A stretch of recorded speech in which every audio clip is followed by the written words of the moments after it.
Welcome back, everybody. 8 o'clock on the 1st of July. It would be a Tuesday. Welcome all, welcome one. And so glad you could join us, whether you're watching live or if you're watching later. Don't forget, there is actually a Discord. You can join us there. The link is in the description. Tonight we're going to be taking a look at some new WAN LORAs, which I've just finished. The V1s are done. That means they've been curated, recaptioned and retrained. So we're going to take a look at some of those before we go into other stuff tonight. I'm also cooking a couple of things on the side, so let's see what we're doing over here. Mr. Spatzo. Not the doctor, just the man. So we're going to be building him over on the other side. Another deep research project. 462 sources. The plan was to emulate early 1990s text-to-speech because I think they sound better. Isn't it kind of ironic we're trying to get this naturally speaking thing for like 30 years, 40 years of naturally speaking? Because it was 1986 when Dr. Spatzo was bundled with Sound Blaster graphics cards. Sorry, sound audio cards, right? And it was essentially a means of doing text-to-speech, but it used diphone concatenation, which is an evolution of the 1984 smooth talker technology.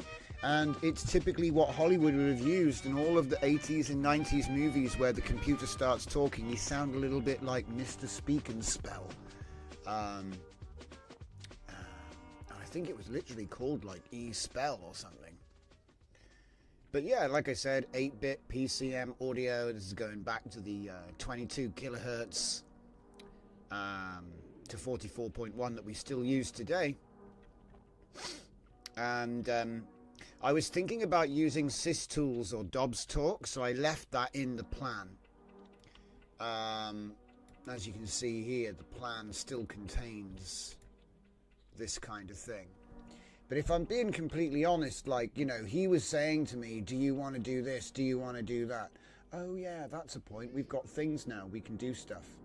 So it was one thing trying to make the guy like just it was one thing trying to make the guy, but I didn't want to make the actual doctor guy.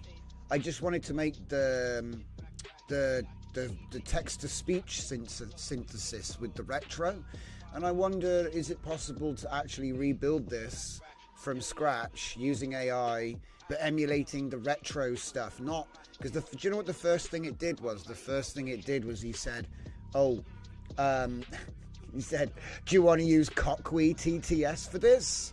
And I said, no, I don't actually want to use Cockwe TTS for this. So yeah, what I thought was we can just focus on the actual voice. Okay, so that's what I'm going to have running on the side while we're taking a look at some of these new AI models. So let me just put that over there. So yeah, he's making stuff with CMake now. I'll let him get on with that over there. I'll let you know if anything happens, basically.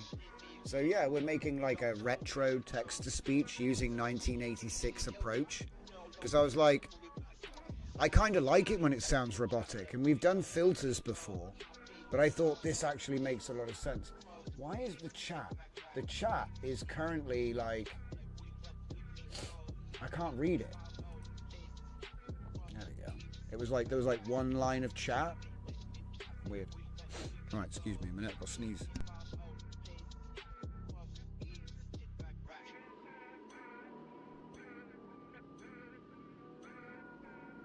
There's probably more where that came from.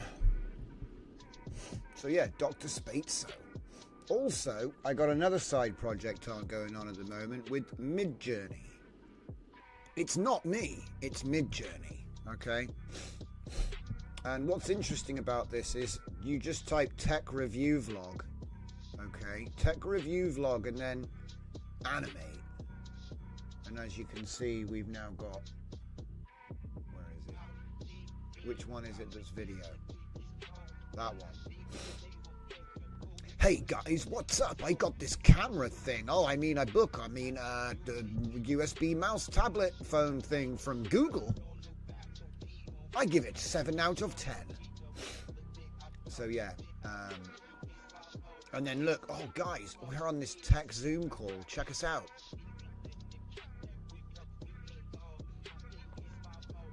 So I am interested in looking up modern dubbing stuff. I want to look up to see if there's any modern dubbing stuff. I think that Frame Talker or Latent Sync were the things that we were using last, and I'm pretty sure that some of you guys in our group have been messing around with the new stuff. So, hey Full Dive, welcome to the stream. Hello Kurt Curtis, hello Fernicart, and hello Apolloni Art. So glad you could all make it to the start of the show. It's nice to see familiar faces. But yeah, as I say, as you can see here, Mid-Journey with the fake vlogs. So weird. You know, I mean, you can tell it's fake. I mean, look, this guy's got a back cap and a front cap, and everything's a bit wobbly. If you actually look up close, it's like everything's a bit wobbly. I don't know how else to describe it. But anyway, I need to get rid of this chair. It's time to get into it. Ugh. Get rid of that. So I thought it was fun to look at, you know, just short prompts in Mid-Journey for video. It works. Alright, so I did a lot of recaptioning last night. So I suppose we can dive into that, can't we? Yes. So we got new models. I got 4 new models for you guys. Some of my best because they've been captioned, and then I've even done the canny demo so you can see how that's going to actually look. So J-Fork, obviously the prompt, you know, what you get, you got to prompt it, but I've given good examples and also what they're all trained on. And then I've given a few, you know, demos. So you can see the typical stuff it will generate. Using canny input, this is using canny input. So yeah, you've lost the disembodied head part. But I think that's because the prompt contained the word torso. Yeah, so something to watch out for. I've put a full analysis in for all of these to give you like a guidance on what trigger words there are, sub-triggers, micro-triggers, association, things it's good at, things it's bad at. So all the models that we look at just now, they're all going to be the same. As in, they've all got that piece. No, actually, wait. Angle is too new. So Angle doesn't have the analysis yet. It's only in V0. See, if it's in V0, the whole model was trained with one caption, so you only need the one caption and you can like edit, modify, you know, chop and change. That works fine. Alright. So there's DJZ J-Fork, which is obviously my floating head avatar type thing.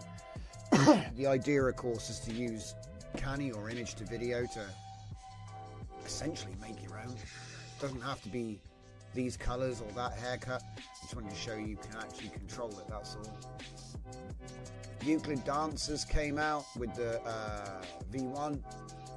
So a lot of this, it's not just non-Euclidean. Some of it is just impossible, or the coordination, because look at how they're all stepping in front of and behind each other. It actually looked like she got elbow bashed, but there's no contact.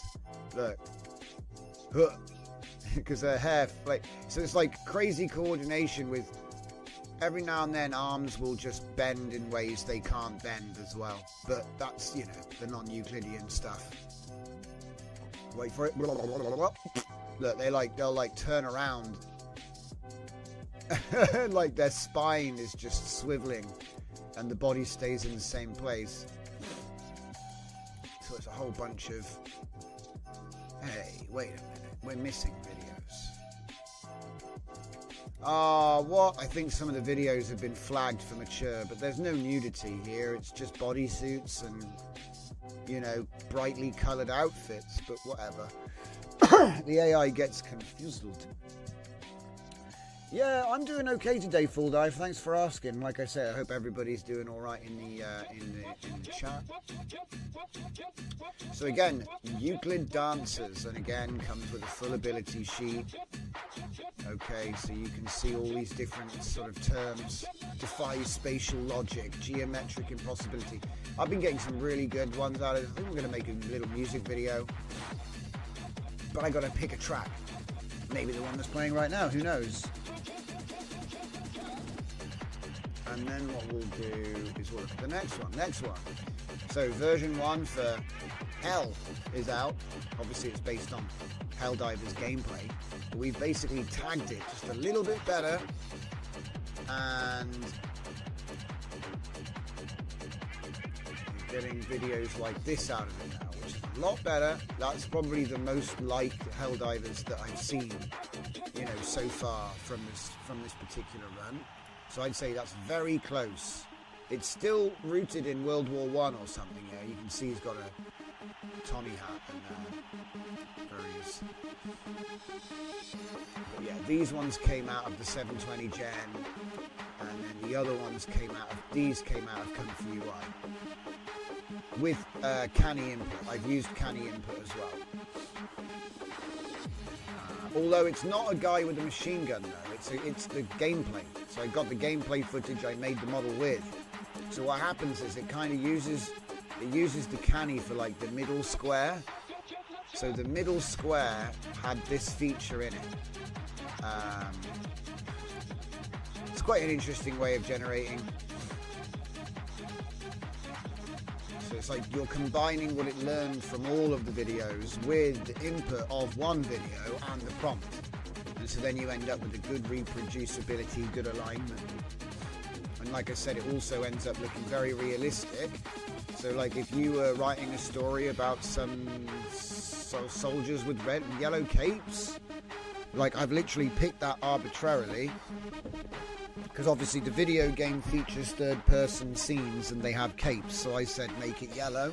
Now it looks like a cagoule. So it actually ended up being quite close to what it knows. Obviously I'm just testing prompts here. I'm not like trying to make it do anything. I'm just trying to test what it learned and things. And you can see this does have a very Helldivers-like environment. Again, this is more like a video game, but that's all in the prompting. It's all in the prompting. Okay. So that is WAN 14B. All of these are made for use with Vase. I imagine these to be tools that can either be used by independent filmmaker or teach you how to make your own tools like this with a more customized style, right? It's like a pipeline. So you started with nothing and you end up with this tool whereby you can film and have it transform into this sort of look. Obviously I based it on a video game, so he's got this weird shoveling motion going on. And we haven't even really scraped what this model can do, to be honest. I had to like quickly move on because we did 4 models in a night. And this is a new model, new drift model. This one's called Angle. And I made it specifically to see if we can get it to learn how to hold angle and make good weight shift, because when a drift car goes from one drift to the other drift, you know, like you'll see them slide and then they come out of it and into the next one. If the weight shift looks like crap, it's obviously fake. So I wanted to see if we could train one holding angle, which is what it's doing here, angle, holding angle. So this car is counter steering and he is drifting. And also the weight transfer. So there's another one.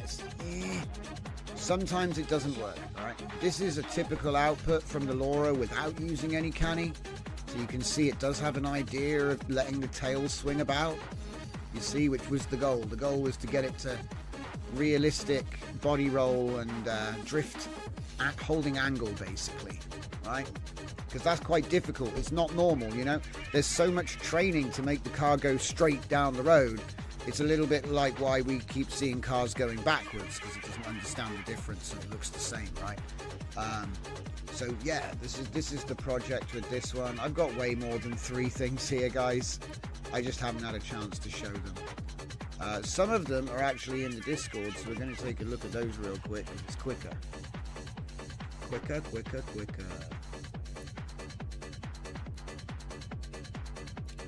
So,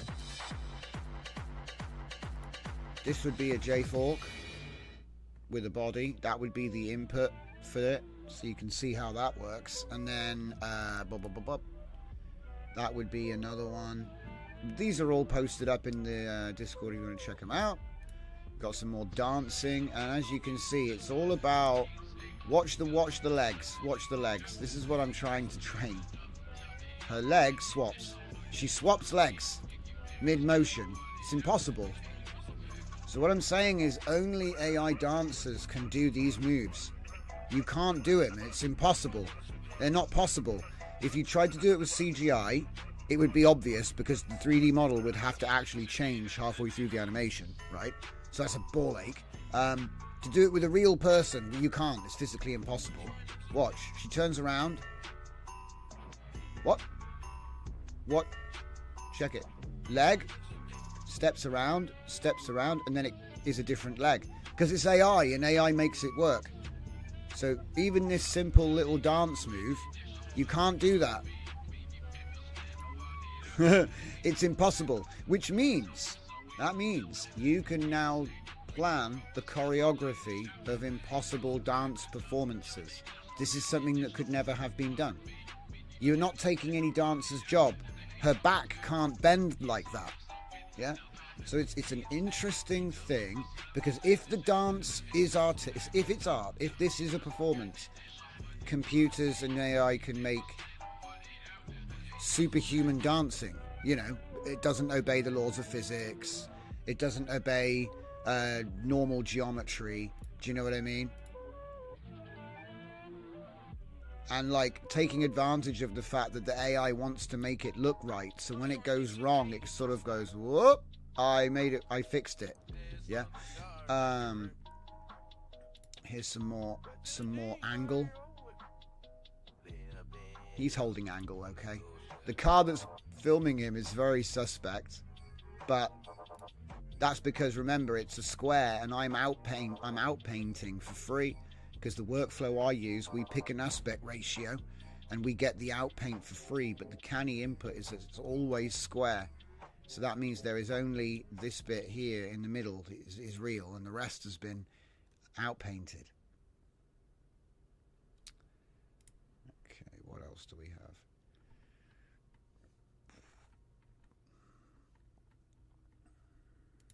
More dancers. That's from V1 though, or V0 actually. But you'll notice that the coordination is amazing and they do stuff that is impossible. So yeah, I'm a big fan. But like I said, this is just like the tip of the iceberg, really. If I can just find the folder.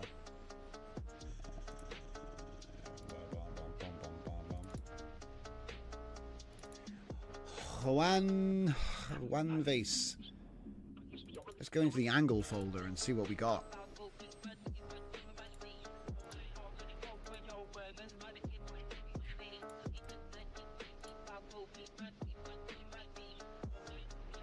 What the heck?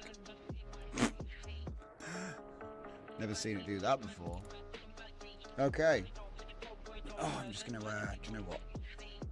Can I, which one should I go with? This one? Yeah, that'll do. So yeah, basically what I've been looking at is just trying to teach this, like, the natural movement of the car. And for the most part it works. There was a few like reality regurgitating moments where it would make the road change. Look at this. Ugh, you don't want to see that video with too much beer in you. Like the whole world moved instead of the car, which is something I've not seen for a while. But yeah, these are all using the new model.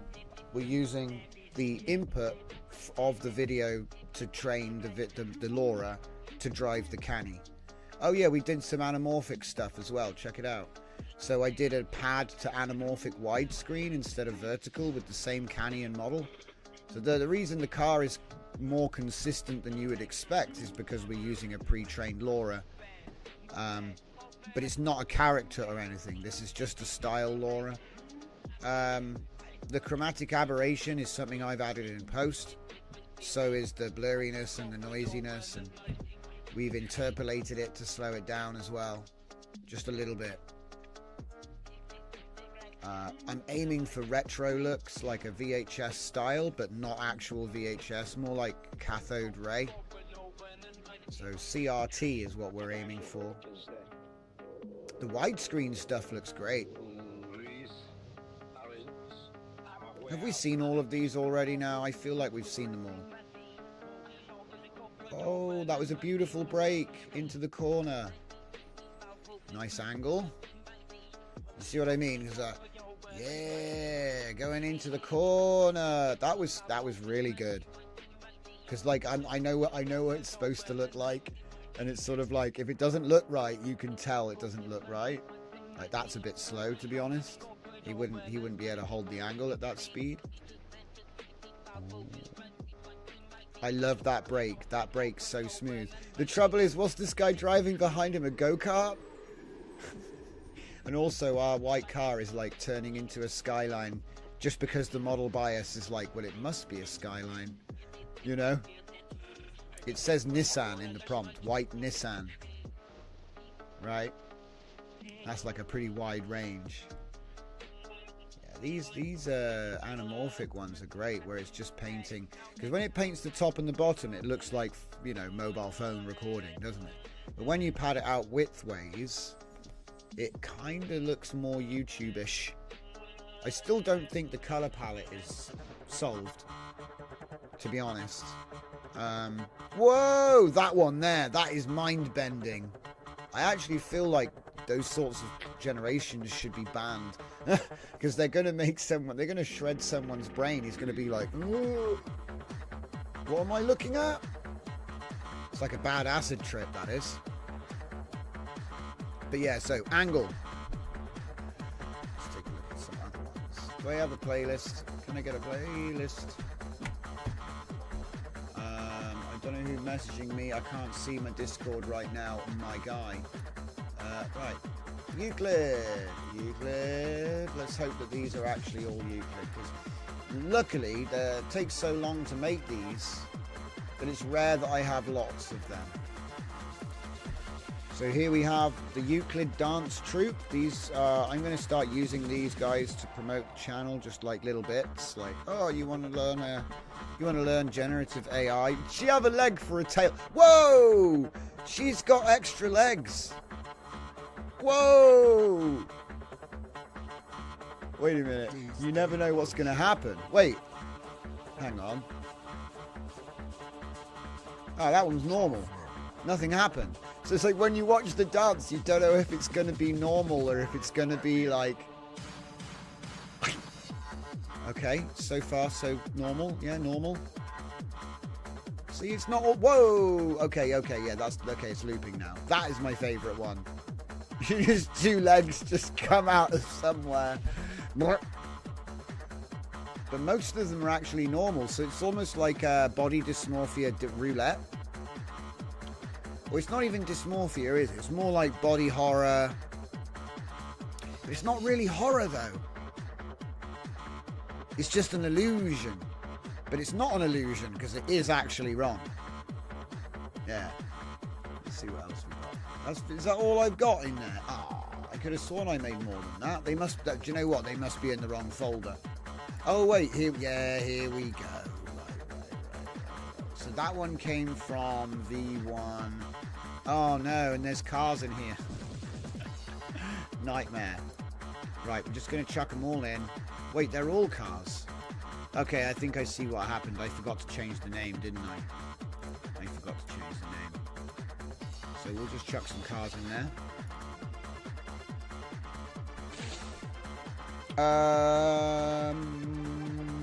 after looking into it, Animal Channel didn't advertise dance as arts precisely. The Animal Channel didn't advertise dance as arts. Interesting.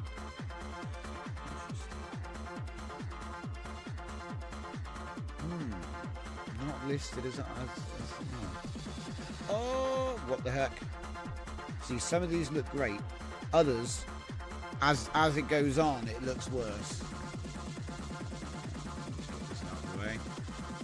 So let's see, what else have we got? So let's actually get back to those dancers then. Dancers. Ah, yeah, there's 30 clips here. Can I clear my playlist? Clear playlist? No, can't do that. Can't do that. Playlist? Nah, we hit it. It's like when you don't want it to be there, it's not there. And when it's there, you can't get rid of it. Okay, play back. Right, so this would be V2 with the proper prompt list. Before, I was just using the same prompt over and over again. So we're going to have some vertical stuff because I wanted to make some shorts or use these in shorts. And then there's also some, I think there might be some widescreen stuff. So if they look the same, it's because the prompt was the same, guys. I'm using a randomizer, but it pulls random prompts out. So there's a chance it'll use the same prompt, just with a different motion input. Oh, here he goes. Whoa. What? How does that even work? How do you even do that?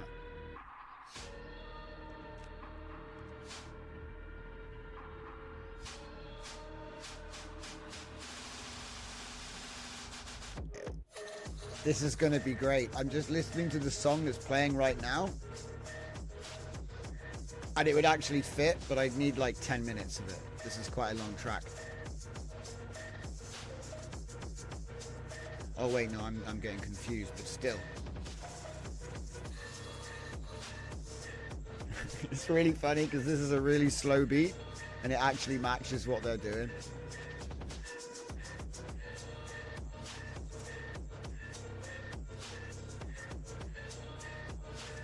How did she move like that? Go back. Right. Nope. Nope. Nope. Nope. Nope. P. Right. Turning off the TV on me. So she turned around. Whoa. Whoa, whoa, whoa, whoa. Wait a minute. Wait a minute. Wait a minute. Right. So watch. Round she goes. Perfect. And then. What? And then it's her back. Look. And this is what I'm trying to take advantage of, because look, like AI can just be like, oh, you thought she was facing that way, she's facing that way. Don't blink. Don't blink. Don't blink dance moves.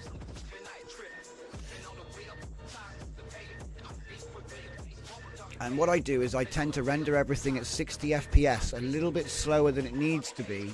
So when I render out the full sequence of dancing as one complete video, you put any track underneath it, and then you can shrink the length of the dancing to match the intensity of the beats.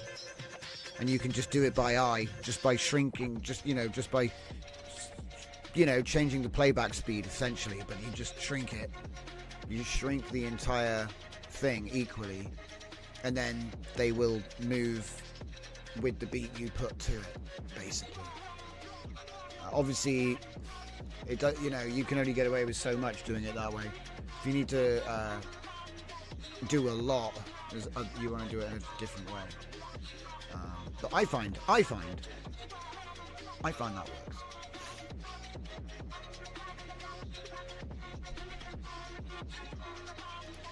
We have another one.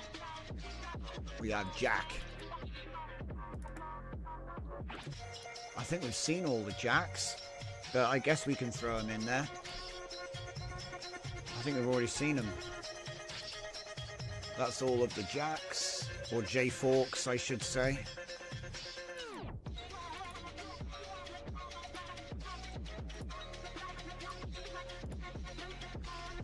Now, there's the word torso or body in some of these, which is why you're getting a full body. But it's supposed to be just a head in a void. Max Headroom style. which it did work. It's doing it. You just have to get the right prompt. I just wanted to show the prompt has range, you know. It's not just one thing. It can be whatever you want. You could have this sort of, you know, it's got all different looks. Like it's got this sort of yellow, blue, underlight, glowing, you know, digital glitch. What's this? Here's hell. Let's see if I missed any of the outputs on this one.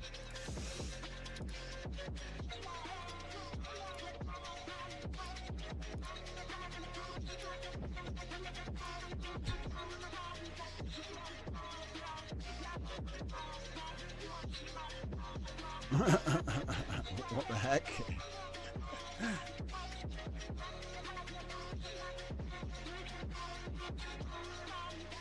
But yeah, like I say, I was surprised actually at how good it learned what it learned. But I will admit that sometimes the canny just kind of doesn't take and it just does its own thing. But again, this is... Was this using... Yeah, this is using canny input, but with the previous, the V0, not the V1. Drift. I used it with the drift LORA instead of the... You know, because the new one was training. So I used the angle canny images with the drift LORA. So that's how you end up with this. It's the same thing, but just a little bit different. So... just to show, you know, the canny is what's doing most of the heavy lifting. It's just that the LORA gives you the car, which you're prompting, and the environment. You know, so it's kind of like, how is it going to solve the riddle you've given it?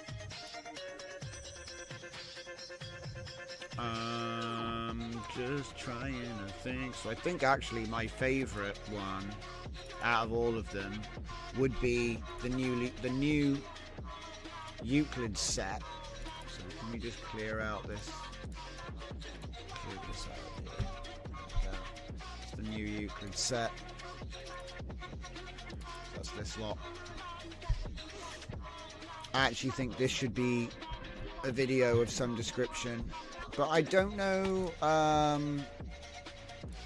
because I was testing things.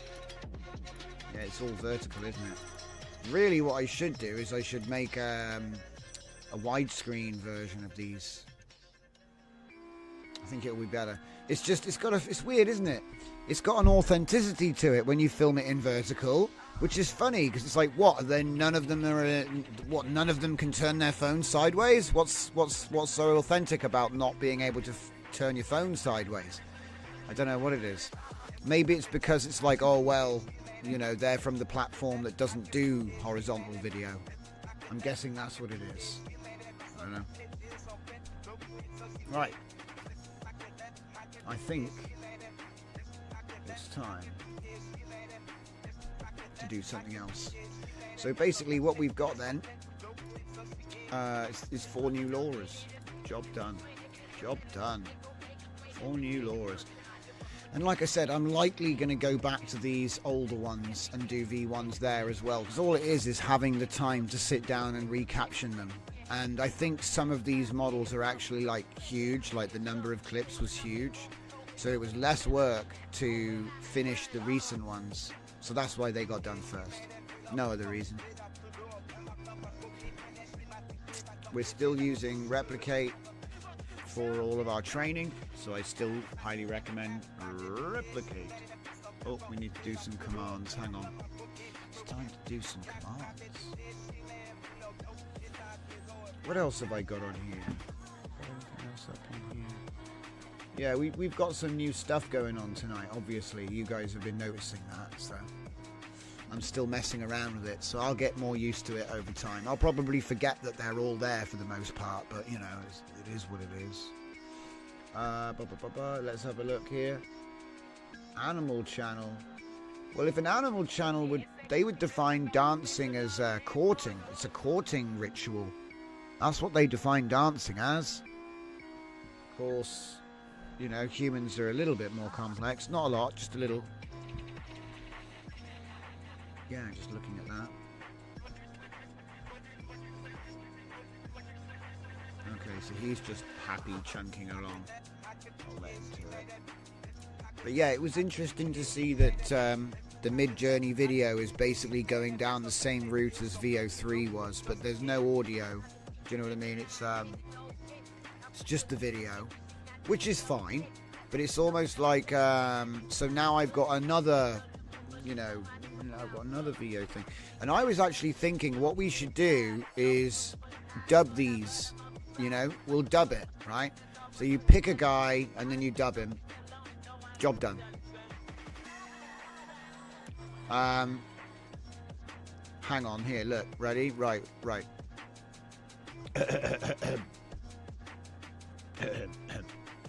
And wait for it. Let me just boo boo bee boo boo boo bee boo boo boo boo boo boo boo. Oh my god, you won't believe this. Oh wow, look at this thing. Can you believe this thing? I got this thing off Amazon.com and you can sign up with my referral code. Eventually it'll fit. You just got to keep doing runs. Just keep doing runs while it's looping. This is like how we used to do VHS dubbing. Anyway, different life. The point I'm trying to say is it's like you look at the mouth movements and you're like, what do I want him to say? Better help. Sign up to better help. Anyway, it's a silly game you play. But the point is you could make him say anything you want as long as you get the words in the right order to match the movement. I know it sounds like, oh well, yeah, obviously, but it's more easy than you think it is. Especially if you've never seen this before and it's just presented quickly. So we could do a different one. Hi guys, look at my new microphone. I'll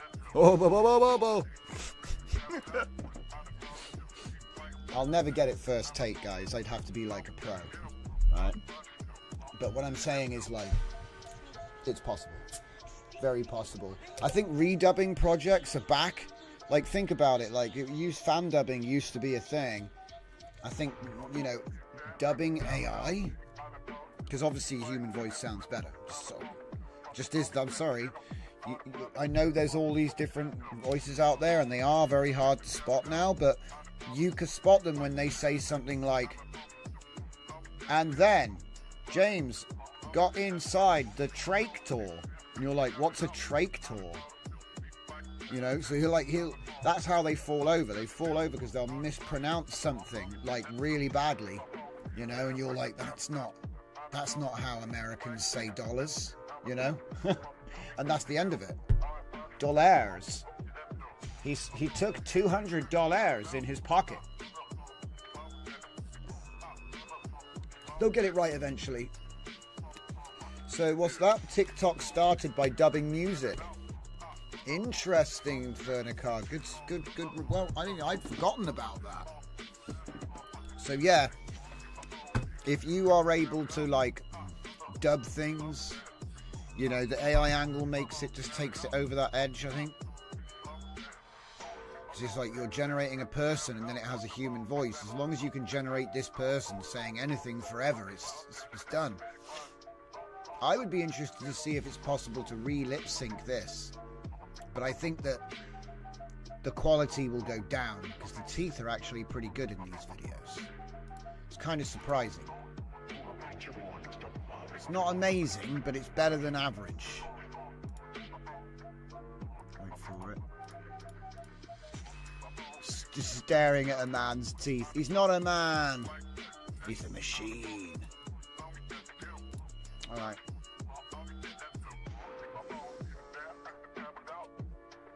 He's still trying to build my Mr. Spatzo. But yeah, like I said, this is really interesting because you think about it, right? Dr. Spatzo's distinction was extreme optimization. He had to be done in under 200 kilobytes. It was a virtual psychologist to showcase Sound Blaster audio card speech synthesis. So you think everyone's like, oh, AI speech, guys. Guys, they've been working on it for 40 years. Okay? 40 years. And all in the end, I'd rather it sounded like a robot. Beep, bop, bop, bop. I'd rather it sounded like, hello, what do you want? The monotone, crackly, bit-crushed voice, you know, because at least it's a robot. I'd be like, well, I kind of expect it to sound like that. You know, I don't expect it to sound like Michael Fassbender. Yeah? Oh, I think I just ripped out my keyboard. Aggressive chair movements, ripping cables out. Good times. Give me a sec. It's like reconnecting the freaking cables in Back to the Future on the clock tower. Right. Okay. And here's my workflow, everyone. Doesn't that look like somebody famous? Kind of looks like Uma Thurman. But it's not her. It's literally him. I love it. Uma Thurman. And yeah, just to give you a rough rundown, we have the LORA. Okay, we have model 8, shift 8. And then the prompt is coming from the caption list. Okay. The motion is coming from scene video, which is the data set that we use to train the LORA. It's just the clips that we use to train the LORA. I go image resize. Where did I go? Did I run off? I ran off somewhere. Hold up. You can't even see what I'm doing. Usually it helps to actually have it up on the screen, you know? Okay. Is that big enough? No. How about that one? Still too small. That's a bit closer. Yeah, okay, that'll do. So basically 384 by 384 on square, right? So we're literally going to take whatever this is, we don't care what it is, we just make it square. 384 is the narrowest side. So if you're going to be doing 480, it'd be 480 by 480. I do 384 because I'm going to do 768. It all makes sense in the end. So if you don't know, just do what I do. So we're loading in a random video from the data set that was used to train the LORA, which is also loaded. This is just a list of all the captions from the trained thing. You see what I mean? We're feeding it all into itself. But with that out of the way, we're doing resize 384, 384 on crop, and then we're going to do black bars. Now this is an interesting little bit here, okay? When we have black bars set up like this, it's going to do black bars top and bottom to make it into 9 to 16. Do you see this? Look, there's the head. And then top and bottom, we've got black bars now. So it's turned it from square. So it was a widescreen video. We cropped it to center because the thing should be in the middle, right? And then we padding, because black bars V3, it adds black pixels to make it 9 to 16. No matter what goes in, you choose your aspect ratio and it pads with black bars to make it the correct size, okay? Put that into Canny, okay? And then when we get up here, now this is the bit you have to do manually. I haven't found a way to automate this bit because it's all over the place, but when I'm in portrait, so doing 9 to 16, I use 384 by 768, okay? Now if I wanted to do 16 to 9, for example, right, I just have to choose it from the drop down. But then here I'm going to have to swap this around myself.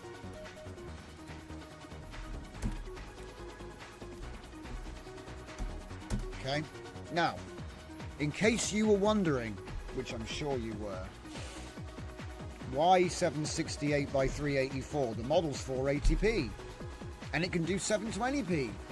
I know. But you have to have the sides divide by 32. And that places another restriction on things. So, if I was to get a calculator... In fact, who uses calculators? Where's Claude at? Yo, Claude, I need some math done. Let's go chats.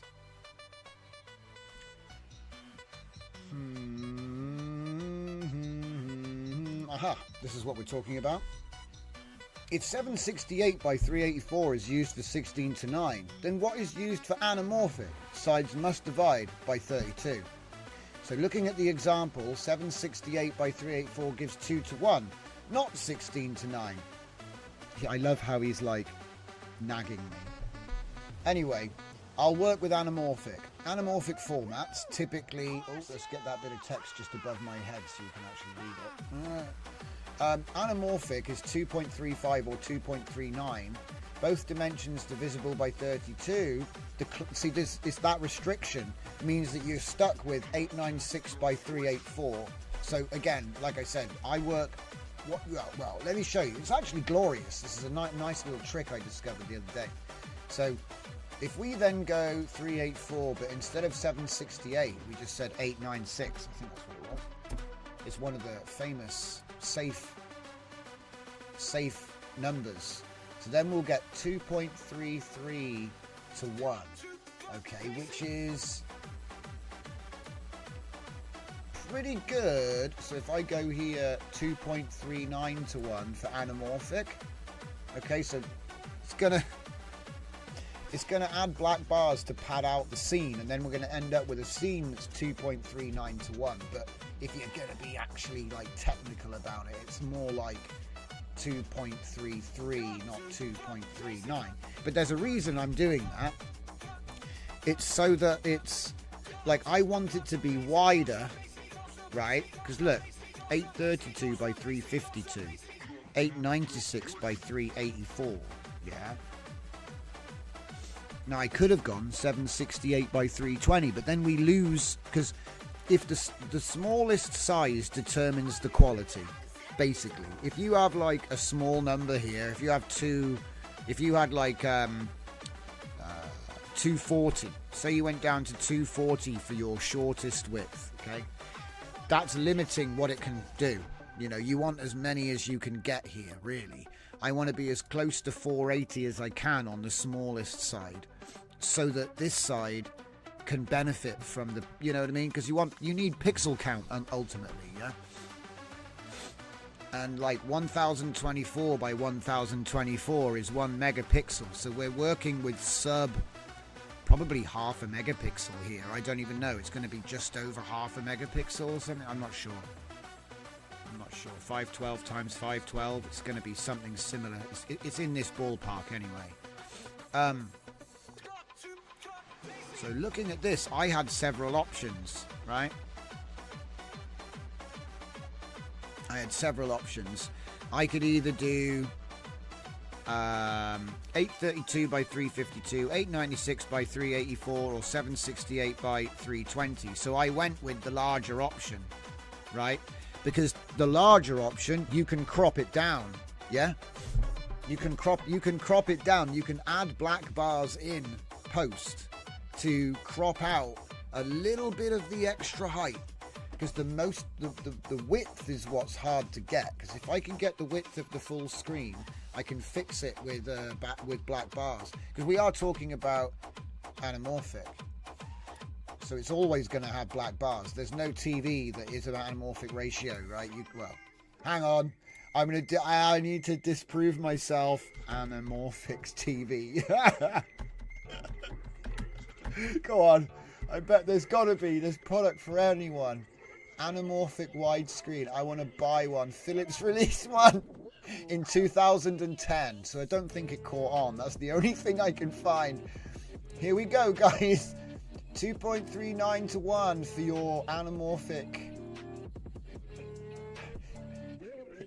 A 17-bit panel. Very clever. 2560 by 1080p.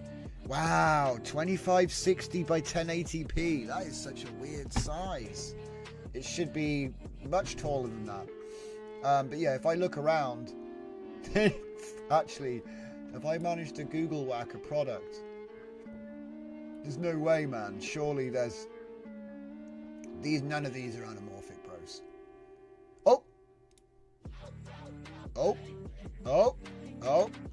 Philips with this 45-degree curved monitor. I think that one can probably do it, but you'd have black bars on the screen, which is kind of ironic to me. But anyway, we're getting off topic here.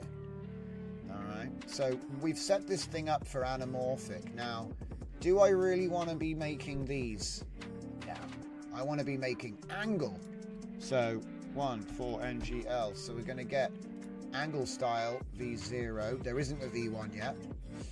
And that means I can disconnect this and use the angle prompt, which is video of angle style driving, white Nissan drift car slides sideways while skillfully holding its angle around tight corners downhill at night. Video, the camera is chasing directly behind the drift car and witnessing wide angles he is holding around each corner. I had to, mate, I was trying so hard to get it to actually do what I wanted to do. It would not listen to me.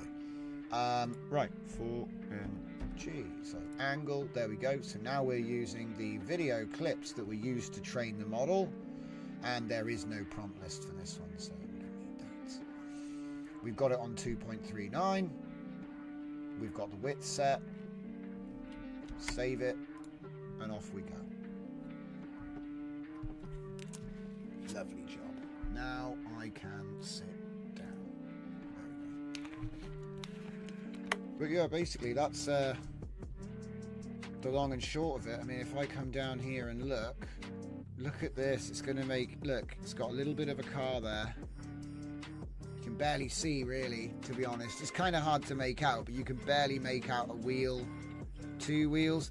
The problem with this particular clip, somebody sent me a clip, my brother sent me a clip of a few seconds, 20-30 seconds of drifting, all one clip from behind in a tiny little square on a big black video, right? Big black square, big black frame, tiny little square with a little meme title.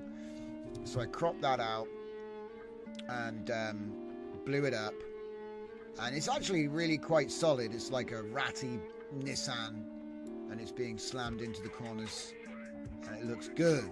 And I thought, do you know what, this might be it. But the problem is his car was so ratted that his rear panels were unpainted white and the rest of the car was purple. And so of course the AI was like, that's like a bad situation, because the AI was like obsessing over the white panel, and then the canny can't even see the car. Yeah, so, you know, not ideal. Really what you want is just a white car. Just a white car. It doesn't even matter what shape it is. Just a white car, because it'll see the wheels moving in the motion data, and it will see the silhouette of this big white blob, and it'll go, oh, it's a car, that is. So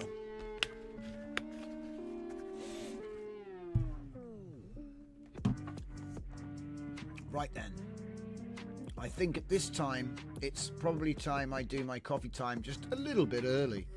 So yeah, I'm going to dive into that while it's just making videos. So if you need to get yourself a drink, whatever, now's the time. And then we'll be moving into music stuff. Obviously we'll be making video the whole time on the side, because video takes forever. But that's the move.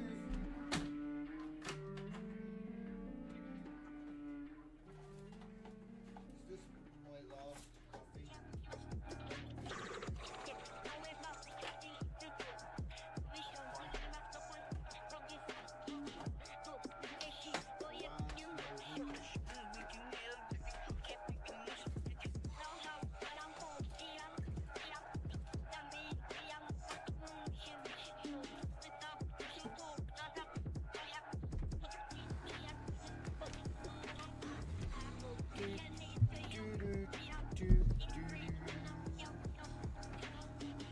I bet you could canny pushing around sponge and prompt it for a car. Yeah, you can. I'm sure you can. But it'll look weird, and that's why having an actual car looks more convincing, because it is an actual car. But you know, you could film like a drag race with 2 cheap cars. There's loads of stuff you could do.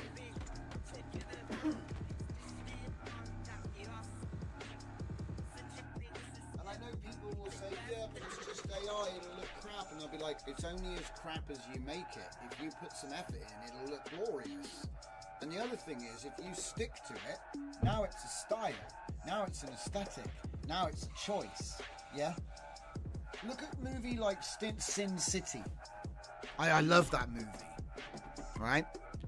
Not because of the story or because it was based on Frank Miller's work or none of this, but because of the brave choices they took in production. Filming everything in like black and yellow, dude. I've never seen anything like it in my life. Like, you can talk about it being cheesy, but the production value on it has never been a movie like it since. Yeah? It kind of looked like one of the old black and white movies, but then they'd use like one colour to stick out. And I looked at the behind the scenes of how they did it, and it was just all traditional skill for the most part. Yeah, sure, they use computers, but I mean, the setup, you know, the amount of tricks they had to do to make it work in filming is mental. So anyway, like I say, you could come up with something stylistically interesting, which becomes the hook for the whole format, you know? I think they were trying to emulate a comic noir style, weren't they, in film? I think that's what they were trying to do. But I think, like, some of it just comes off so iconic. You're like, oh. Okay, so this is what we got. As you can see, it's in the, what you call it? The lights are a bit crap, aren't they? Crap on the lights. I might have pushed it a bit too far. But look at it from there, no problem. And this isn't upscaled or interped. So now we look at the noised version. If you take a look, you can see the noise coming in and out quite hard over time. So it's not constant noise. Yeah. And we do the chromatic aberration, all that good stuff, color bleeding basically. And then when we go to do the interpolation on this, we do a triple from 16 to 60 FPS, which introduces a slight slowdown. Wow, look at the reflection on the bonnet down here. That's crazy. That is crazy. And then, of course, we do the upscale. Now, this is only a 2.0 upscale, but it does come out looking good enough. Now, there are tells with the system I use. Mostly it's the palette. If you take a close look at the grass, what you'll notice is there's like a strange boundary between different colors. And it's partly the chromatic aberration, but it is just partly just the palette is splodging at the edges. You can see a line. It's kind of hard to spot though. I mean, if you don't know what you're looking at, it's just grass rushing past fast, you know. Another thing it's not good at is posts and fencing. It gets confused about where the actual fences are. And then finally, broccoli.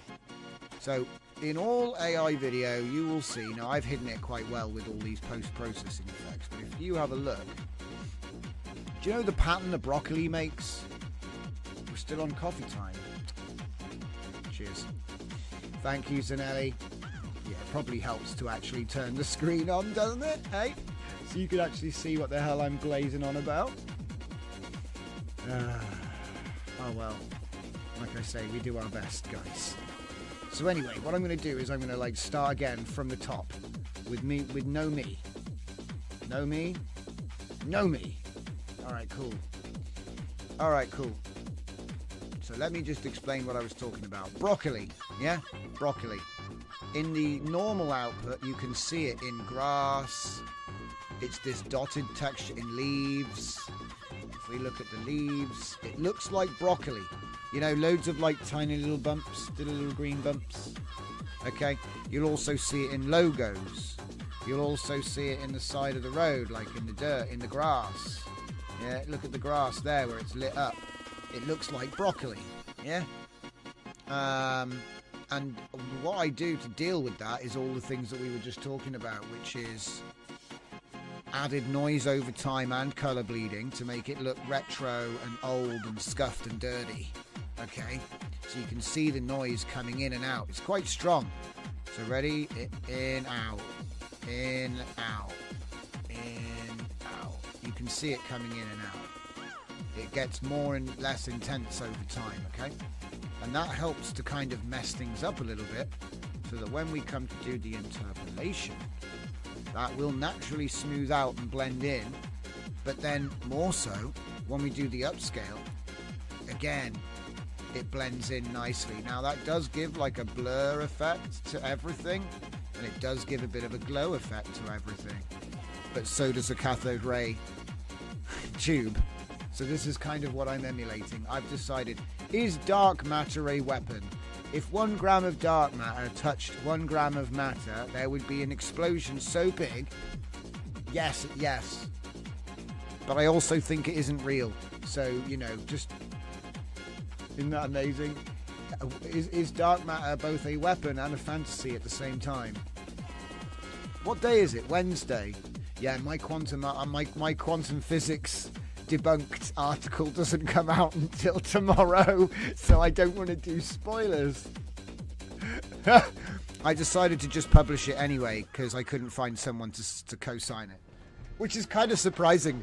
Not really surprising, because I was basically saying that all of the measurements in quantum, you know how they say, oh, we can't measure it because if we measure it, the results change. And I'm like, well, stop measuring eggs with hammers, and then maybe the egg won't crack every time you try to look at what's inside of it. Because this is a fractal problem again. Our tools are made from the stuff that we're trying to observe the stuff with. So our tools actually affect all the results and then make us think it's spooky. Is dark matter different from antimatter? No, not really, because it doesn't exist and it's a theory, right? You know, the only thing, I think they managed to create it for like under lab conditions for a femtosecond, and everyone was like patting each other on the back. So in other words, it doesn't exist. What's that? Broccoli is the name of Brawly, the green-haired bulky character in Dragon Ball Z. Brawly. Broccoli. Oh, Broly is broccoli. Now I get what you're saying. Yeah. Fun fact, all of the characters in Dragon Ball Z are named after vegetables. Pretty much. All of the aliens, anyway. But they stopped short of saying that they were actually plant people. Oh, by the way, here's the video. In case you were wondering, this is the video that was used to guide this video. So if we make it smaller... Why won't you get smaller, you massive buffoon? Oh, that's as small as it goes. Sorry, guys. Okay, so you've got to imagine that the middle of this, see the middle? It starts off in this position, doesn't it?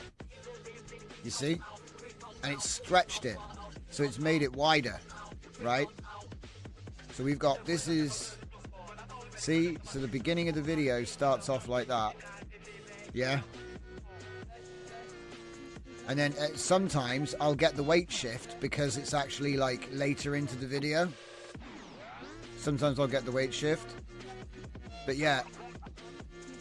The point is, if you don't have the LORA, it doesn't always follow because it doesn't know what to do. But when you've got the LORA, it can follow.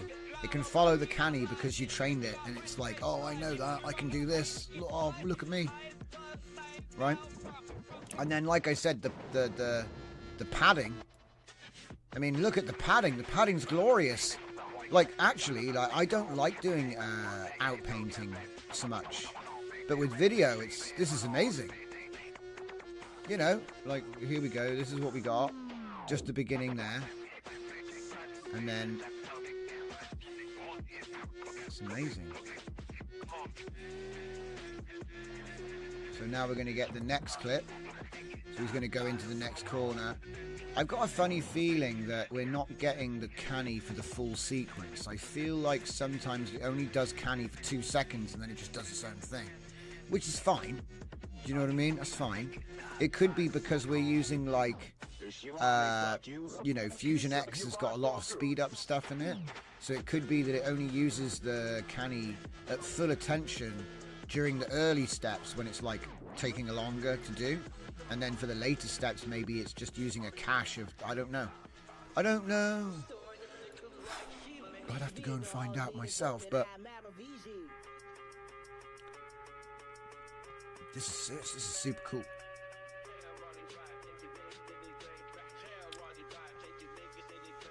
Boom. Right, now I reckon. Hey. Oh, before I going down that route again, we've got a couple of new LLMs, guys. Not really LLMs, but I've got a new assistant called FL Studio Assistant, which I'm hoping to show you guys tomorrow. I'm hoping to get him to teach us how to do something cool in FL Studio. So then, of course, we can have our agent. Then it's got a guide, like a limited rag.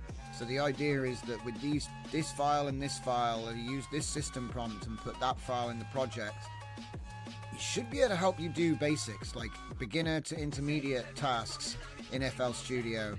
If you don't know what that is, it's a DAW for making music, okay? Because there's so much we can do in there and we haven't even scratched the surface. I feel like I've been leaving it for too long because I don't know if anyone really is interested, but it's a kind. Do you know what? When I used to cover LLM, no one cared. Yeah, no one cared. Literally no one cared. I'd get like 10 views on LLM videos, okay? Not that views matter, but just to give like a comparison, it was like 10 to 20 times more than that on my little channel back then for image stuff. And like I say, it's like making music. It's a huge thing, and we can do it, and we barely ever cover it. Now, I've done loads of stuff over time on mastering, generating with like Udio, because I always try to look at beginners, okay? Because the thing is, like, you can become a master of anything, but you should be able to do it. Like, you should have the basic capability, yeah, just as standard, as default. You can write books, you can write poetry, you can write songs, you can, you can do dubbing, you can do all of these things, right? But if you never try them out, then it's a weakness. It's a weak area. And the funny thing is, you can get to a competent level with a very small time investment when it comes to this sort of thing. You don't have to know FL Studio like a pro. You just need to know, oh, I can open up a tune and then add an instrument and then add a beat here and here, and now it's completely mine. There's lots of things you can do, especially as we can like synthesize anything, right? So that's number one, is the FL Studio Assistant. I don't know why I can't spell, but there it is. And then the other one is Critical. Now, Critical was fun for me. Claude Sonnet 4 system prompt, manipulation, detection, and critical thinking assistant. Okay. So, it's designed to help users identify emotional manipulation, verify claims, and develop critical thinking skills. Your primary mission is to analyze user-provided text, emails, messages, articles, websites, communications, detect patterns that indicate deception, manipulation, or misinformation. Okay? So this is like your buddy. If you get an email or a text message, or you're reading the news and you think it sounds a little bit outlandish, maybe it is. And this is a little thing you can just copy paste a snippet, say, hey, what do you think of this? For example, thousands of satisfied customers. We've helped you, now help us. Your bank requires this. These are all common scams. And so I thought, why not just make an agent that can do it, right? Just make an agent. This is easy. This is easy for agent. Easy. Okay. And it's got a whole bunch of programming in there to be the best version 0 scam detection ever. Yeah? Alright, so that's that. Both of them are linked up in the inside line. Go ahead and try them out. I'm actually hoping that this is going to be worth with a local model. A small local model running this could be really useful for pensioners. Just saying. Because it's just a chat. It's a 24/7 instant response chat. You just paste it. Are you suspicious? Then of course it's training them to actually be suspicious in the first place. Oh, I just wasn't suspicious. Didn't even think to check it. Well, I've done what I can, right?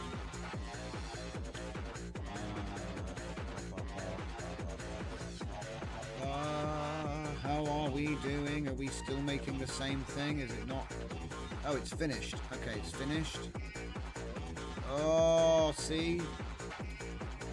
It's not doing the whole canny. It's like I need to run it for more than 81 seconds. But I'm sure I only ran it for 81 seconds. I know what it is. It's the canny is longer. That must be longer than 81 seconds. So hang on. Let's just put 81 here now.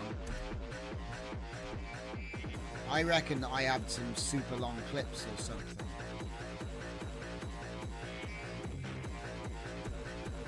Yes, they were extras. Damn. Okay, that's my bad. I didn't realise that. I must admit, it's not like I was measuring them in or anything.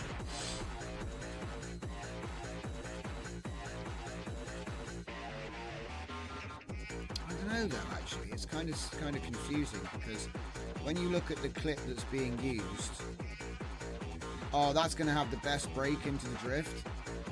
Ah, this will be the one, won't it? This will be the clip that's been driving that epic entry. Because he's got that down. Handbrake, power, and hold it. Hell yeah, dude. But you see what I mean? His car is so busted, like he's ripped the bumper off so many times he's not even going to paint the new one. Same with the wing. He's just like, well, I'm probably going to scuff it again tonight, so I'll just leave it as matte plastic white. It's fine. Leave it in primer. Real gangster. So this is too tame. It's like touring cars. It's too, even though they're going fast, it doesn't look fast. Like this is like freaking stones flying about. Well, is that? I'm guessing leaves. But yeah, it's like much more chaotic.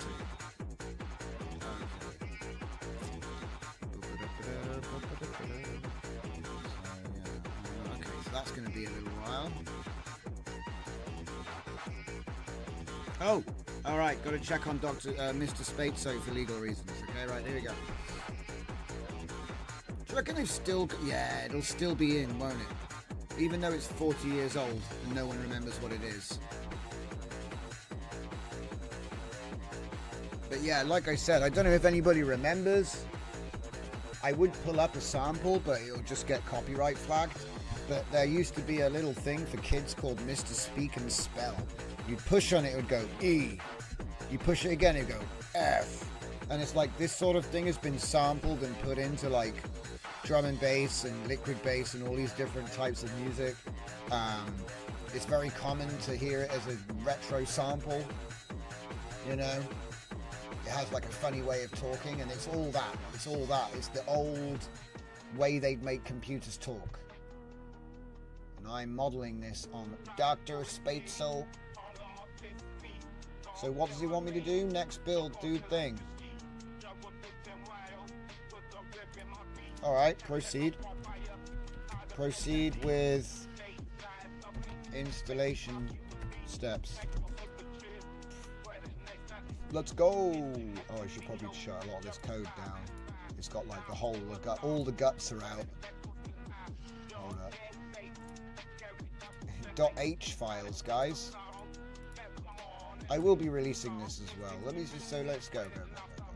Literally, it was like built for fun on a whim. I thought, oh, I remember Dr. Spateso. Can we build a Dr. Spateso? And we'll call him Mr. Spateso because he's not actually a doctor. It's just the speech bit. Holy shit. There's like a party or something like that.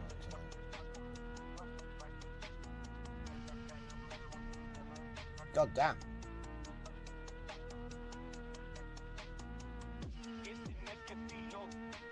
Wait a minute. Is that jazz?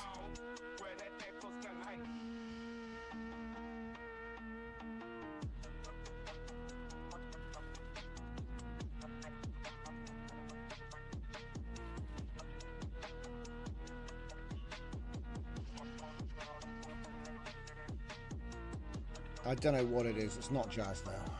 Okay, maybe it's blues. All right, Mr. Spateso, you can't use and, you muppet. Try again with a semicolon.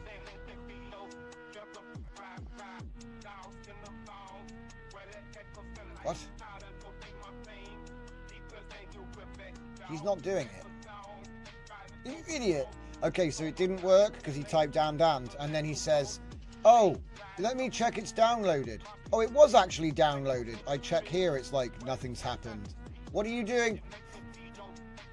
Okay. Stop.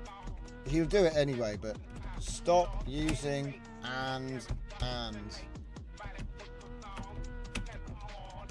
We use PowerShell. Can you guys hear that? Is it just me?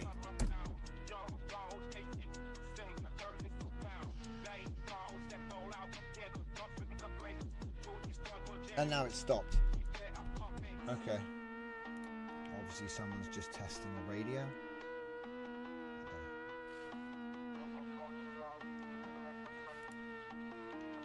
Oh, okay. What is he doing? What are you doing? I don't think that the build folder, if we had to make the build folder, what are you doing? He's making a right mess of this. Right, stop.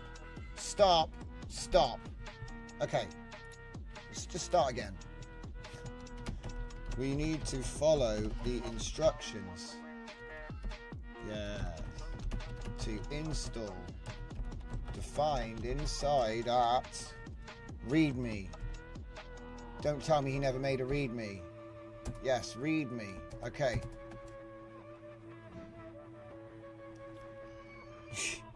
You must use semicolon, not and, because we are on Windows using PowerShell. You Ubuntu Gooner. It's amazing really that these LLMs constantly obsess over being based on Linux. They're like, no! And then they don't understand why things don't work.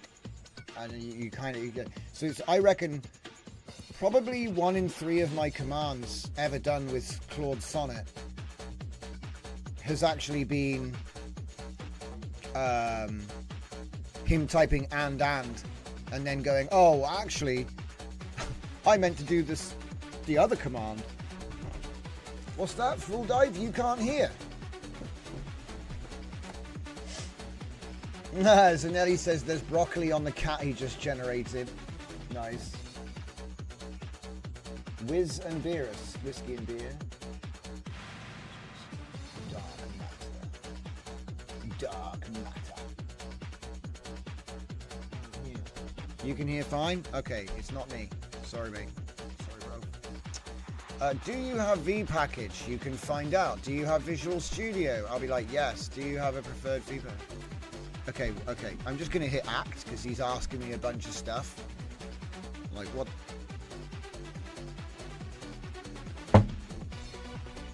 Figure it out, mate. Figure it out. See, that's all he had to do. Oh, it doesn't exist? I guess you'll have to install it then, right?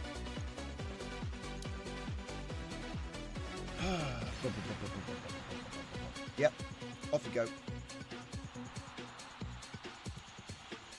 What's it say?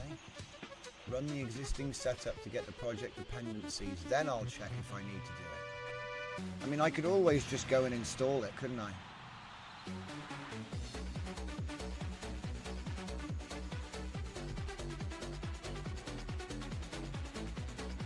So now install systems dependencies, create build. So that means, yeah, he was getting ahead of himself before. Look at it go, look at that, it's just automatic. That's what I like to see. Was it this one? Yeah, that's the one. So I guess we'll just watch this, because it's sort of like bootstrap. Ooh. Okay, we haven't been having major problems yet. That's always a good sign. It's funny. I'm trying to install text-to-speech from 1986 right now. We're like rebuilding it with modern tech, or attempting to. Look, eSpeak NG does not exist. No eSpeak packages available. Well, why are we even? Why did you? He made me get that so we could get this. 7-zip not found. 7ZR not found. PowerShell core not found.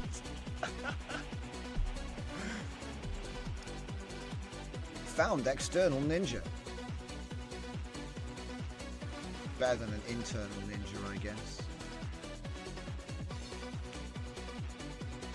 What do we got?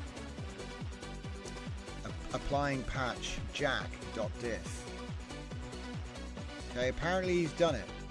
Port audio GLFW3. Okay. You never really know what you're gonna get. Look at him go.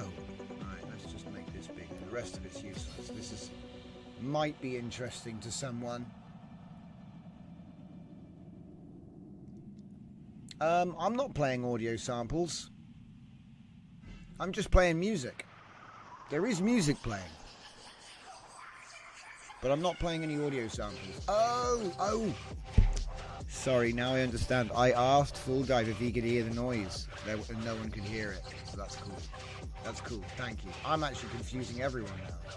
If I remember correctly, you already installed eSpeak during Kokoro.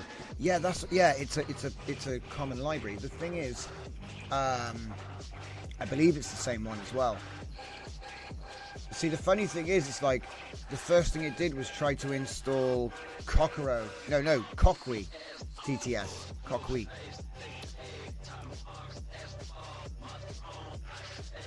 But there was an error here. Not a good sign. Like, usually errors at the very beginning is like bin it.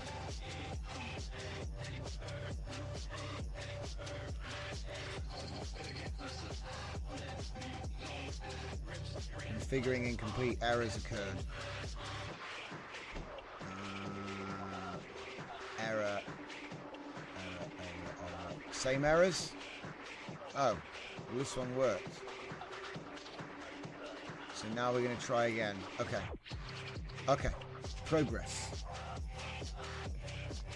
So eSpeak has a system environment variable that needs to be correct. Love it. That's just what we need. Environment variables. I do get jealous of a virtual machine that just installs Sage Attention without even worrying about it, though. I do get jealous. I'm like, did you just... Yeah, he did, didn't he? But I felt vindicated when it didn't work at the end. You know, it didn't actually work, though. It's like, yeah. What are we doing now? eSpeak 1.51. So it is downloading eSpeak NG at Windows. It is doing it. It did. It actually deleted it. It actually downloaded it. Choco. We don't have Choco. You have to install Choco before you can run Choco, mate. He just assumes that we have things. And now he's going to do a Git clone instead. Why didn't you install Choco, mate? It blows my mind. Like I said, you never know what he's going to do. He's a bit You never really know which way he's going to go. So he's just Git cloned it. Will he install the Git clone now? Maybe. He's gone in there. He's having a look. He says, what can I see? There's a CMake list file. Let me build this. Ta-da. And if you didn't have Visual Studio right now, you would be buggered.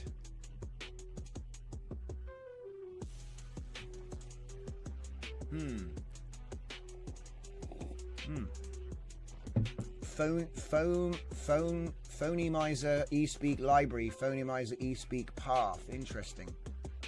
Well, I don't even know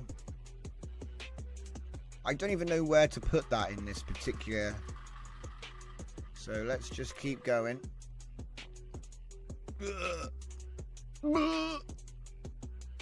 Please tell me that the yellows aren't errors. Tell me, please. Please tell me the yellow is. I feel like I just got punched in the face. There's just a wall of yellow text. You suck. What do you think you're doing? And you go, I don't know. It's actually kind of funny to pretend like you don't know what you're doing. I do think so. Especially when the AI can actually come in and fix it all. It's just funny. Come on, go. I ain't got time to think about commands. YOLO mode, activate. I don't actually. I do, you know. There's a few things I like ask to check. I'm like, I don't know about that, my guy. Any file on the computer, like in the project, yeah, sure, but any file? I do think maybe we should do like a destruction stream where we get like a Windows, which is in a virtual machine, and then we like have the image to break. You know what I mean? To see how far the AI, because I think it can do some nasty stuff. But it's pretty obvious, isn't it? Really, it's pretty obvious, I suppose. It's not like you're not exactly gonna win a trophy for figuring that one out.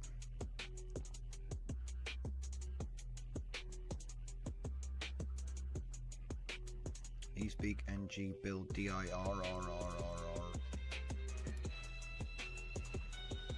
Oh my gosh, what's all that stuff? There's so much stuff in there. Okay, looks good. Are you still having trouble? He's having a simpler problem. We're having trouble with eSpeak ng. I knew I should have written this in Python. Oh well. Bad seed.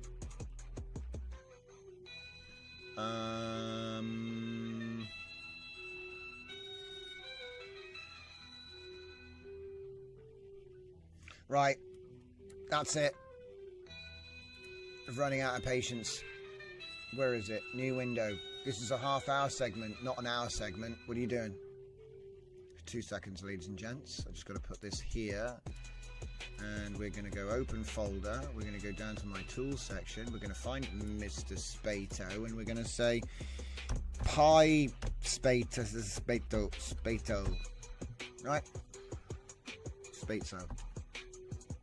Oh, wait, with a Z? Spato. Lol. I never even noticed that. Alright, so go in. I'm going to copy that and I'm going to take this file and this prompt. Oh, it's not even the right prompt. Go back. This one. Yeah, this one. Right, and then what just happened? Nothing.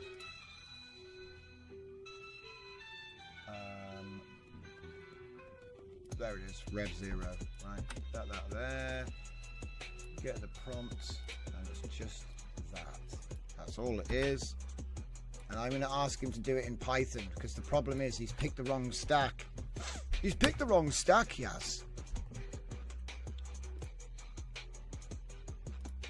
For some reason he's doing it in C. Which is fine, but like obviously maybe he's out of his league, because I don't see, you know what I mean? I could keep going. I've only spent 50p, I suppose, but I just don't think it's looking good. All this CMake stuff is like nonsense, you know what I mean?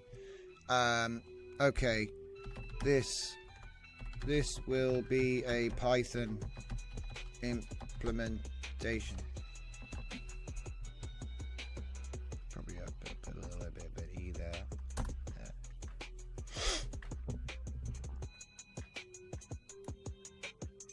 What? Oh, it's changed the API again. Keeps doing that. Like every day I have to click on the correct API again. Bugs, man, bugs. Go. Use a proper API this time. There's no money on it. It's not because anything like this. It's because I haven't topped it up. I only use OpenRouter, you know. I don't use Anthropic and OpenRouter. That's crazy. You could have OpenAI, you could have OpenRouter, you could have Gemini codes, you could have all these different APIs. You could spend £30 every week on all of them. You know, because I don't know why. Because you made a money, I guess. Like that's what they think. Authentic vintage sounds, Dr. Spatzo personality. No. We do not need any persona, or doctor, or features related to a doctor. This is pure speech, text-to-speech synthesis. Text-to-speech synthesis. Using 1986 technology. See, the thing, what blows my mind is, this was possible in 1986, and you could make a kid's toy that would do it, right? So, and then you try to do it now, and it's like, oh, I need a GPU. It's like, they didn't have those. So how did they do it then? Do you know what I mean? How'd they do it then if you need a freaking RTX 4090 now to go beep boop? Sorry, Dave, I can't do that. I don't believe you. See? Graphene to phoneme. Rule-based conversion. Diphone concatenation. Yes, this is all correct, right? So why does it then say use Cockwe? It just seems like a robot Turk, you know? Like it's trying to tell you, oh yeah, I can do all that stuff, but then when you actually look, he's cheating. He's going and using like like he tells you, oh yeah, I've made the 1986 speech thing you asked me to do, and then you look inside, it's just a secret free API key to 11 Labs. Do you know what I mean? Because he's cheeky. You've got to watch these LLMs, man. Cheating. See, I don't want Cockwe. It's got to be eSpeak. Otherwise, it's not even... I mean, to be fair, that's even a bit...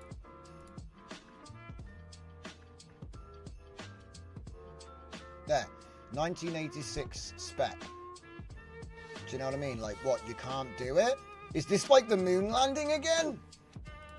So, look, we definitely went, but we can't actually go again, though. So, listen, reasons. I actually do believe they went to the moon, but I also believe that the footage could be fake, or it, you know. I think both things can be true at the same time. But yeah.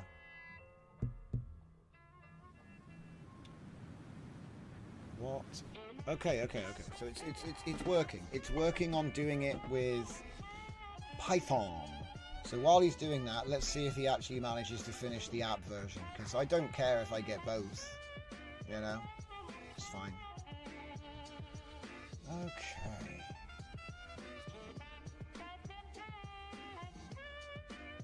Alright. And that gives me the final half-hour segment. I'm gonna leave these running in the background, basically. We're gonna get this up in front. How are we doing? Did it break? Ah, it gripped the ground. Lame.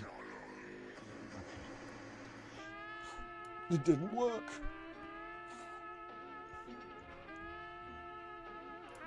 Put it back to 768. Put this one to 16 to 9. And Jack V1, that's not correct. I should have changed it. Oh well.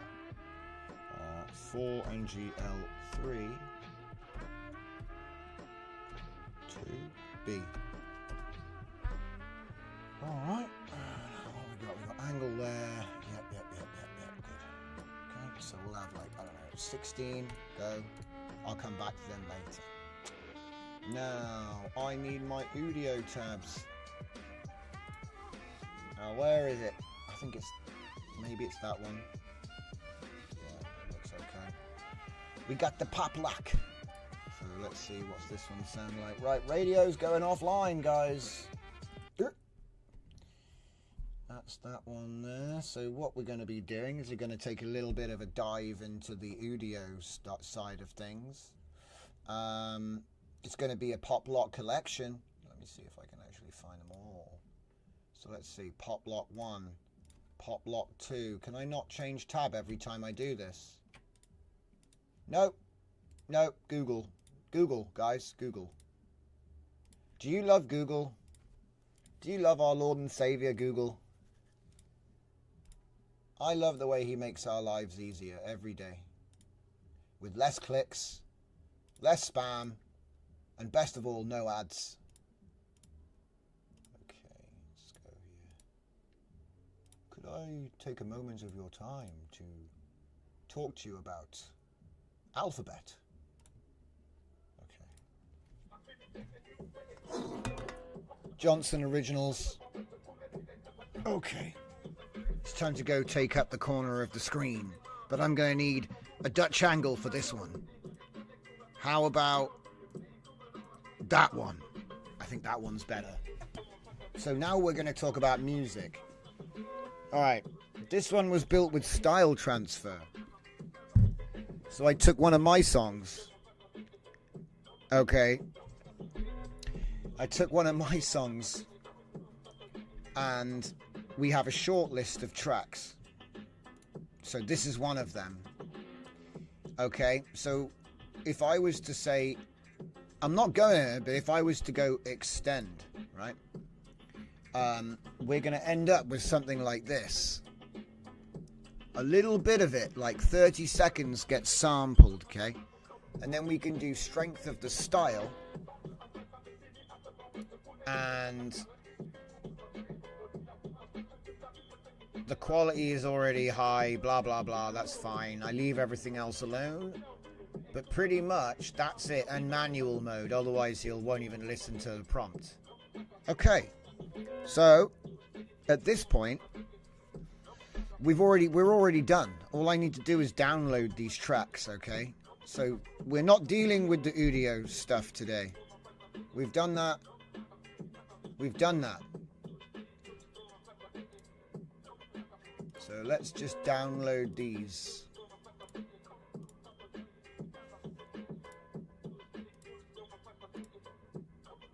And obviously, if I need more, there's plenty more where they came from.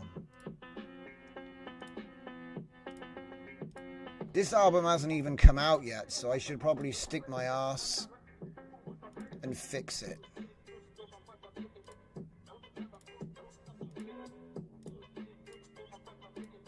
Shut up. Generating WAVs. How dare you? You had one job. What's this? Mostly in the shell. Put that on. What are you playing at? Where are you playing at? What are you playing on? What's playing here? Oh my god.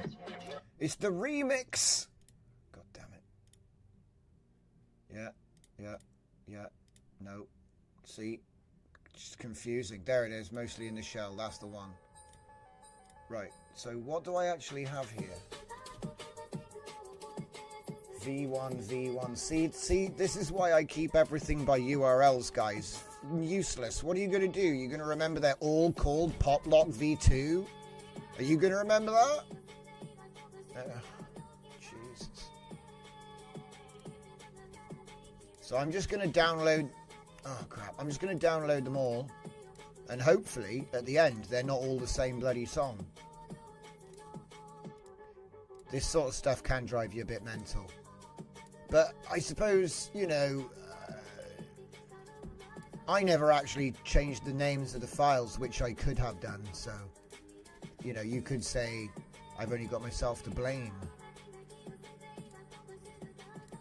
And this is not nearly as funky as what I was listening to a second ago. I need to change it. Because basically the Poplock remix is like an extension, like an album. Yeah. No. Play this. Stop playing two tracks at once. It's really bad. Are you still playing two tracks at once? Terrible UI. It shouldn't be able to do it. It's like cursed, man. I'm going to play 16 different tracks at once. I'm sure it'll be fine. Alright, I'm disappearing while we focus on what we're doing here, okay? So, we have the choice of remixing. We're not remixing. It's still playing somewhere. It's playing here. It's not here. It's playing there. Right, let's just get rid of this for a minute, shall we? How are you guys doing? Run and run. Right. I need to get my FL Studio.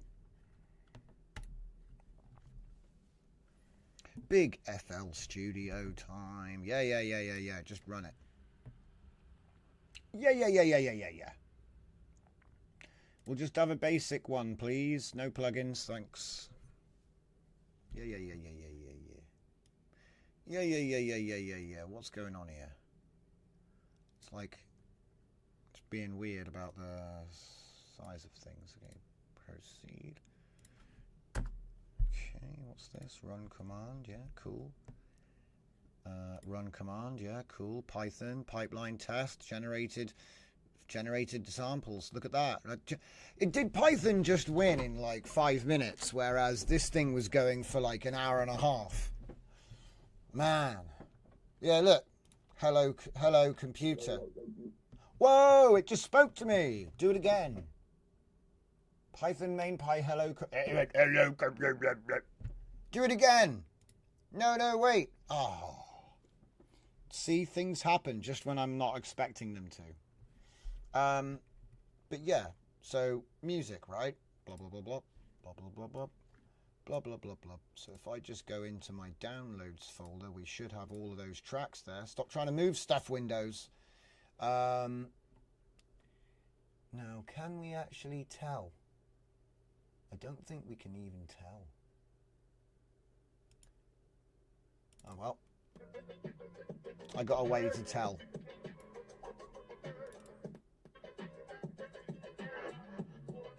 That's like the same song, isn't it? No. Different.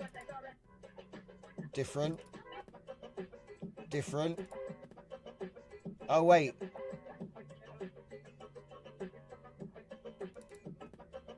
That's the same.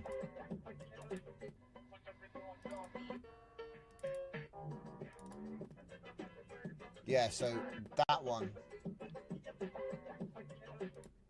was the same. Other than that, they're different. It's annoying because they all have exactly the same file size and they all have the same name. But they're all different.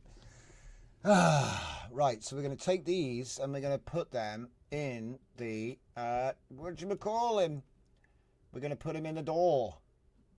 So let's just make sure this guy's not being lazy.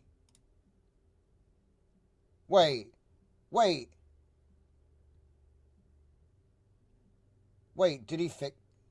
Did they both end up finishing at the same time? No, it doesn't work. What have you done?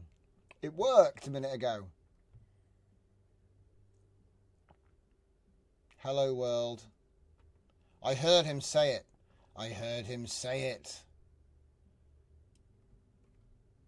Right. I'm just going to type this and just screw the AI. What? It actually tried to say computer speech synthesis and it glitched at the end. I love it. It's so bad. It's great. Hang on. How can I make him say scuffed epoch? Hang on. I'll say he'll be up. Blah, blah, blah, blah. You barely intelligible speech. Welcome to scuffed epoch. Here we go. Let's hear it. Come on. What was that? What's this? Can you even hear this? Listen to this. You gotta hear this. Come on, turn it up. Make it louder. Oh my god, it sounds so good. I don't care, 11 Labs. I don't want my robot to sound like bloody Claudia Schiffer or freaking some actress. I want it to sound like a bloody machine. I want it to sound like bloody... Because, do you know what? Who else here has ever thought, how the hell does Luke know what R2-D2 is saying? We all know it's because it's in the script, right? But what I'm trying to say is, imagine, like, I want a robot to be like beep boop. I want it to be whistling and beeping and crunching and stuff. I don't want it to be going, oh, hello, sir. Are you impressed with my human-like voice? No. Only humans speak like that. But yeah, this is great. I think we could probably make this better as well. So God knows what this is doing. Look, Meanwhile, over on this side, the C developer, the oh no, is this like the Chad and what's it meme? You know, like Chad Python has finished the project and it works. Meanwhile, C has managed to achieve nothing and is still trying to figure out how to not put a bracket after an if in an if statement. Do you know what I mean? The C compiler is like failing. The C compiler is the C compiler is failing, guys. It still hasn't figured out how to install the package yet. Meanwhile, Python's been released, forked, and built into 17 products. Meanwhile, C developer, poor guy, I didn't even know him. Come on, mate. Could not load cache.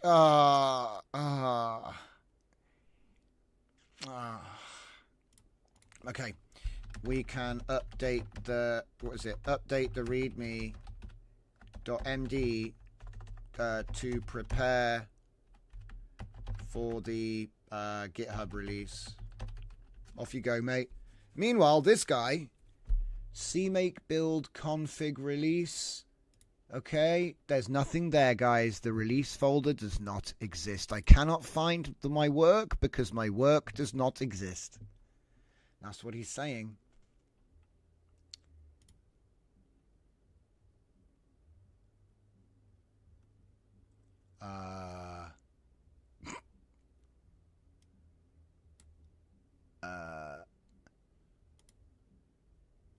Yeah, this is trash. This is trash, and I'm dumping it. He had his chance. He had his chance.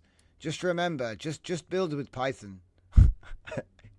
It's supposed to be, look, it's supposed to be using the Juice framework with Cockwe TTS. I don't know why, because I didn't ask for, I didn't want a custom TTS model. We're using 1980. Think about it. Why do you need a 2024 or a 2023 text-to-speech architecture to run 1986 speech synthesis? You don't. The answer is you don't. It's because he wanted to fake it, didn't he? He wanted to use text-to-speech and then put a Python effect on it, which isn't the same thing. And so it's like, yeah, you're cheating. I caught you. We'll do it in Python. Works. And like I said, I would rather have a refined version of this, reading all of my crap out. If I want to talk to a bot, I think it should sound like a bot. Am I crazy? Am I crazy for think robots should sound like robots? Am I crazy, guys? I'm not so sure. So, yeah, we just get rid of that. Act, so he can start, and now we're going to switch. So, switch. Say hello to an absolute nightmare. Well, we're not going to do that. We're going to stagger him.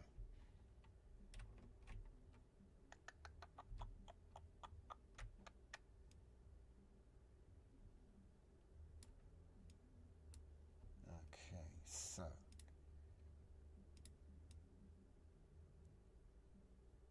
Oh, that's annoying. There's no thingy.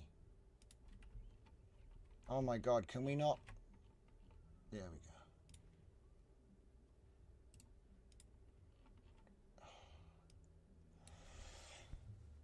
go. Excuse me.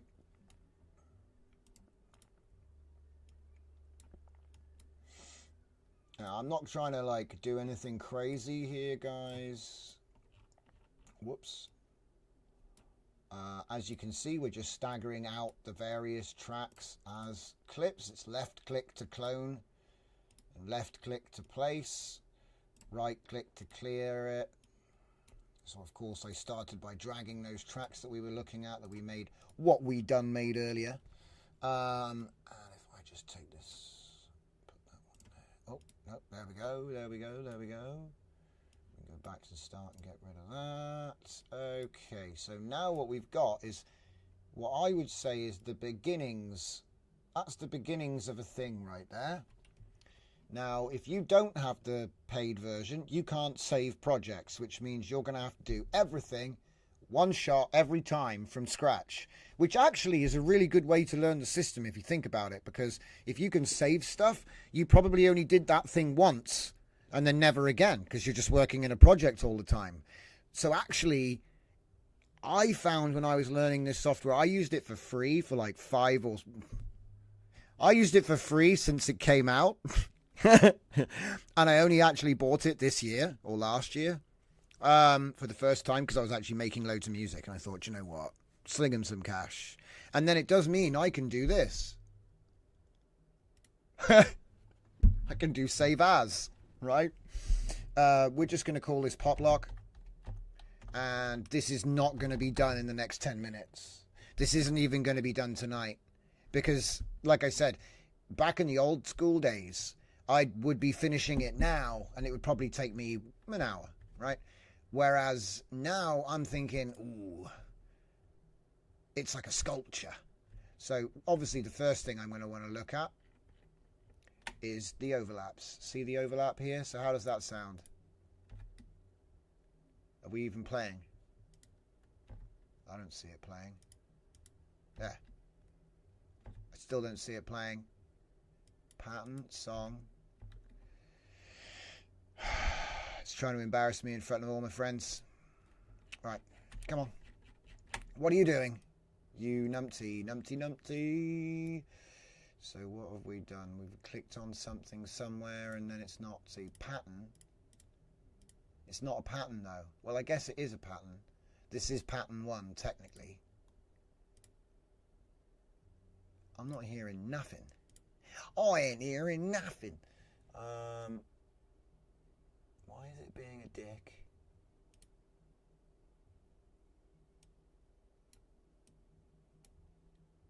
What?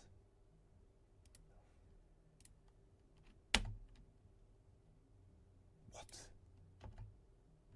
Did I turn the music down? No, I didn't turn the music down.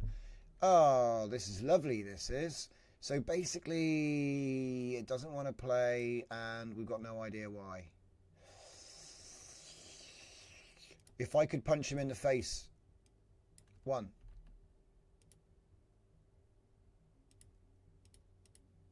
What? Press play, nothing happens. This is new for me. Do you know what? Time to use my brand new assistant. Where is it? Come here, dickhead. Right, this annoys me sometimes, I swear. So there it is. Stupid AI. Right. Well, it's not the AI's fault. Let's be fair. Okay. So, how can I help you today? I have added some tracks which I wish to mix.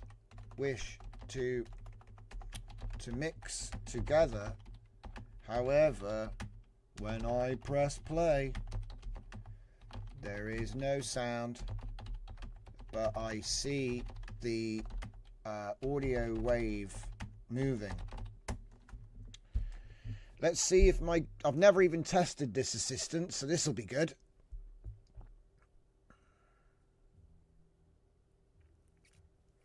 Are the audio clips in the playlist, or are they loaded as samples in the channel rack? Let's go and find. Let's double check. You asked. Let's find out. So they are in the playlist and the channel rack.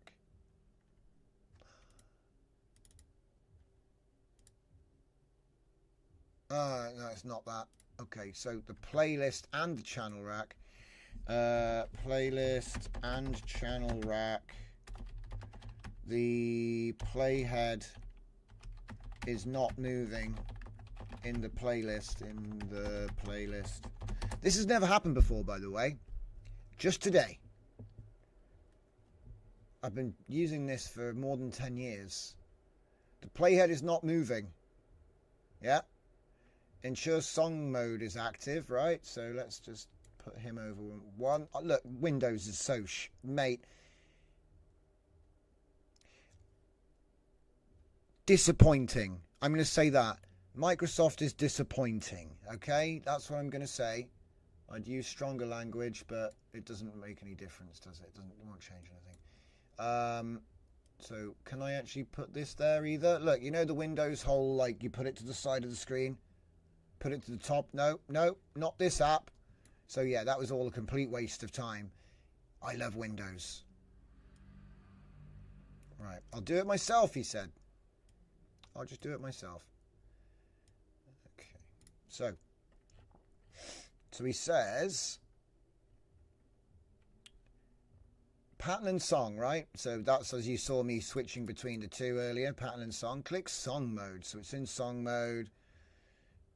Press spacebar. Yeah, there. Yeah, well, that doesn't work because, see, you press this, nothing works, nothing plays. Or click the play button. If no movement, control spacebar. All right, control spacebar. Look, you can see the timer moving, but nothing playing. Check playlist has content. You can see color blocks. Make sure the playhead wasn't past it. If the playhead moves but no sound, nope, it's not moving. It does not move. I am in song mode. There are blocks to indicate tracks. The playhead does not move when you press space, but you can see the time incrementing up. Incrementing you. Nice.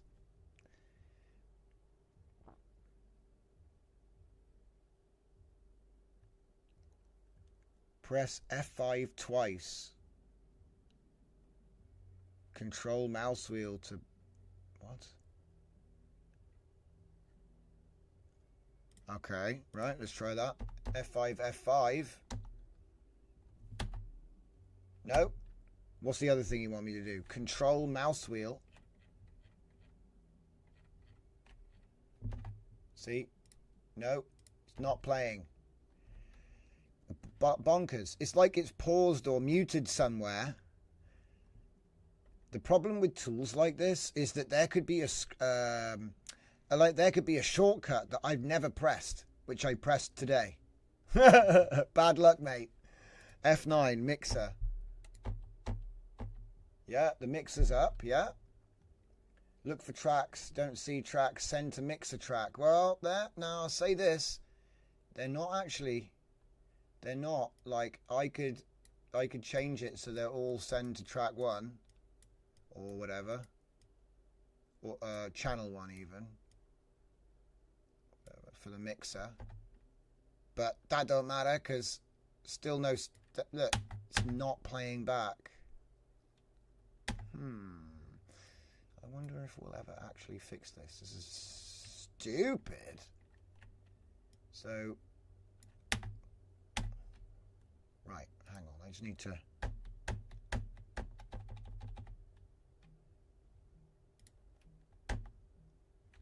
Pattern.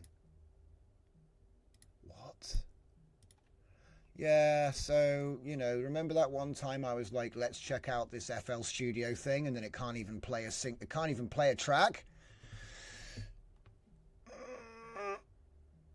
What's this? What's this? No, it's not that. Nothing's muted. Everything's on. It's a default project. It's literally a default project.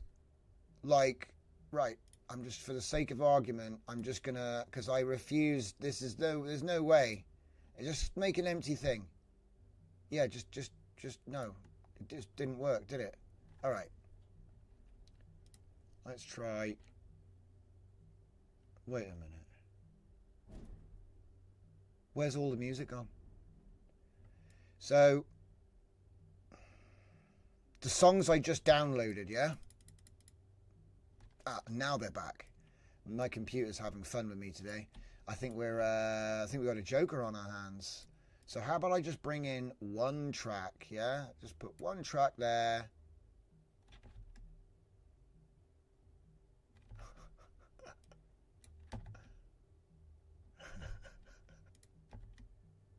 It's not working.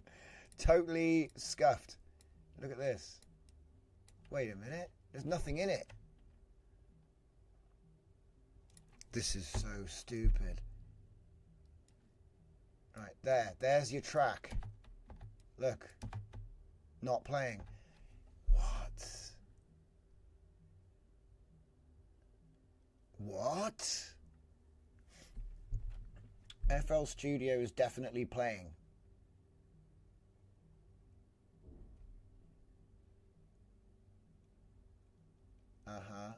Put it on track one, track one, track one, track one.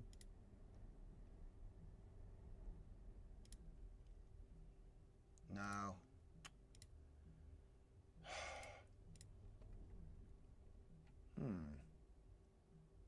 Nope. Nope. Can't make sound in FL Studio anymore. This is fun.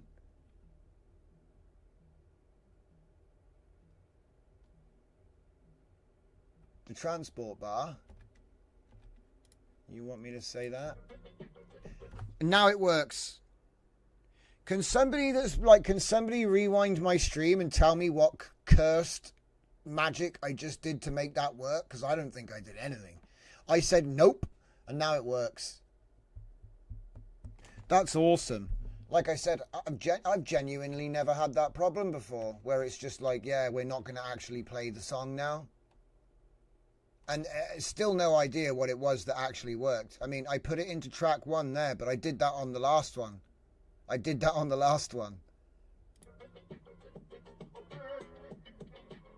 Anyway, enough of this nonsense. Trying to derail my,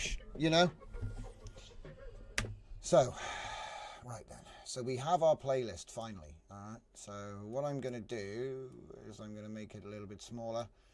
Put the mixer back down the bottom there. And of course it's moved itself. Everything's annoying. Hey.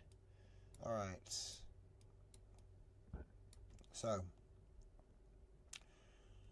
We got the track. Where'd it go? Oh, Christ. There we go. Right. Okay. So we got a track there. Let's get the next one. So is it this one I want to do? Yeah, it is.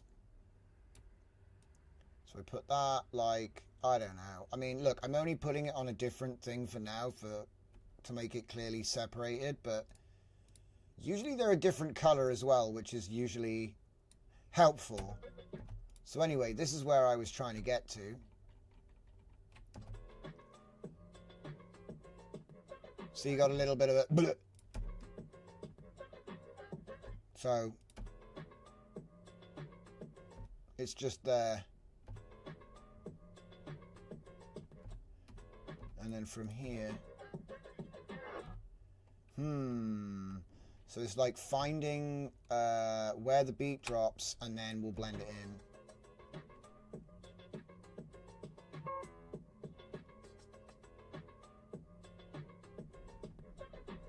Da, da, da, da. Was that the last one though? Gotta be sure.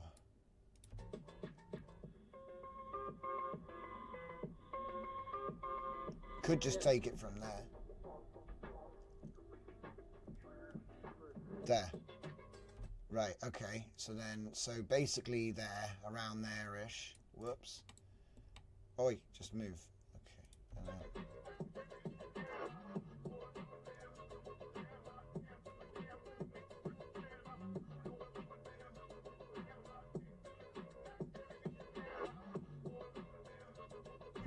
It's kind of weird, like it doesn't start. I think basically we get away with just sliding him up to where that point was, which is right about here. No. Was it there? Yeah, it's there. Right there. So I guess I'll just trim it back to like there-ish. Pull him in here. Oi! Useless. Useless. Toothless. Oh, that's close, you know. That is close. That is very close. See, if I take it off to there, you can hear the gap where it doesn't work out. So if it comes down to like half a beat like this, we'll just do it on the same track. Didn't, oh, the timing. Oh, the timing. I need to hear that bigger context. So.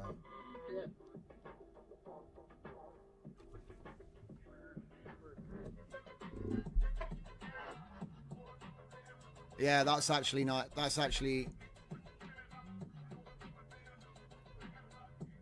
Hold up. It's like easier than people make it out to be. You can spend for hours trying to make it perfect, but I kind of like it a bit rough. So.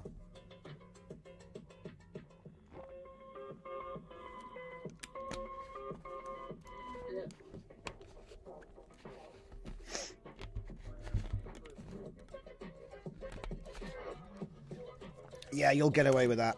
It is off, but it's like half a beat off. It's not even that. It's like a third of a beat out. And there are ways to fix it, but this is funky. So you get away with it. You'll get away with it. Okay. So then we get the next one. And let's take a look at the situation over there, shall we? It's going to be a similar deal. It's not ending on the actual track. That is a beginning there. There might be another one.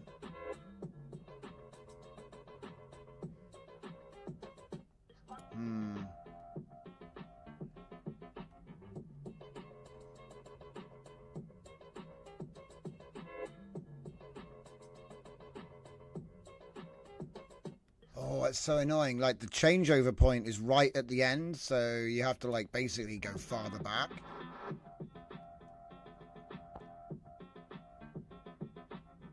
It's there. That's where it is. That's the changeover point. So now I just need to find the same point here.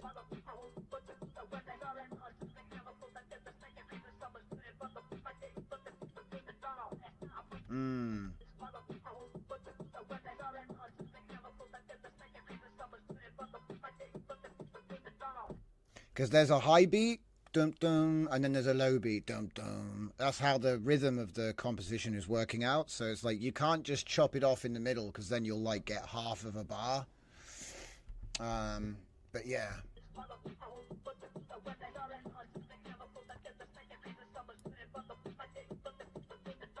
There. Is that it?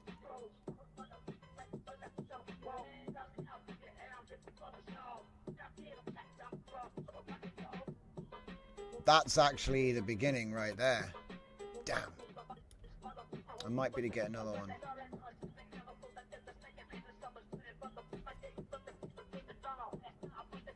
I think it might actually start here. I think actually, if I get him there, and then bring him back, what was it? There, back to there. And then we see how good we can get it.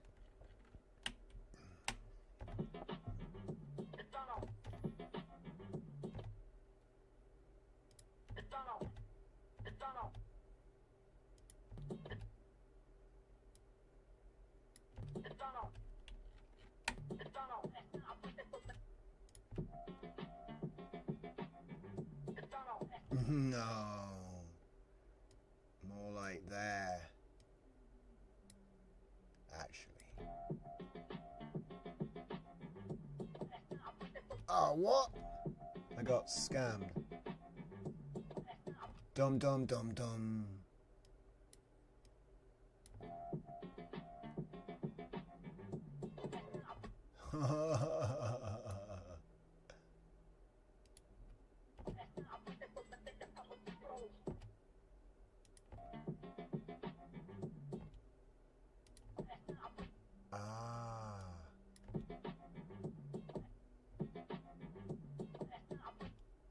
Damn, that's completely in the wrong place.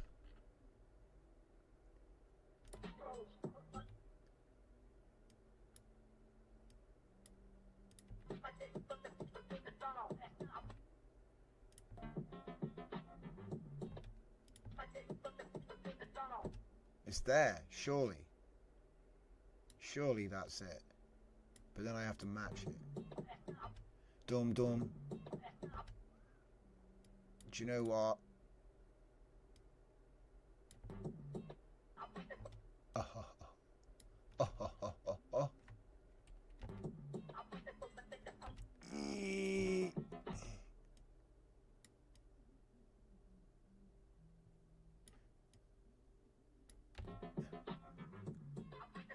Ah, it's rough. That's too rough.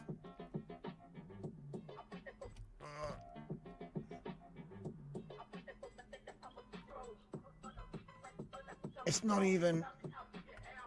I don't know, man.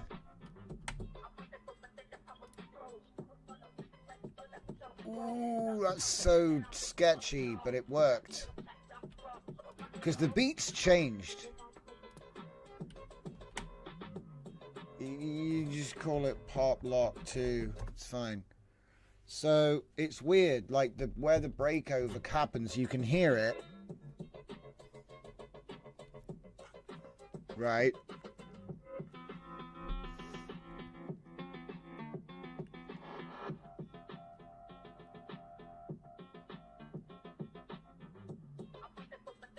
I probably should keep the break from this next track, I think. I think that's the best way to clean this, actually, is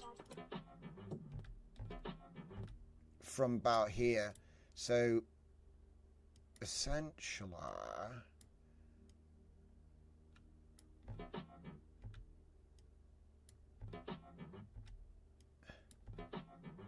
right up to the beat, but not. And then let this guy have his beat come in. Where's the other one?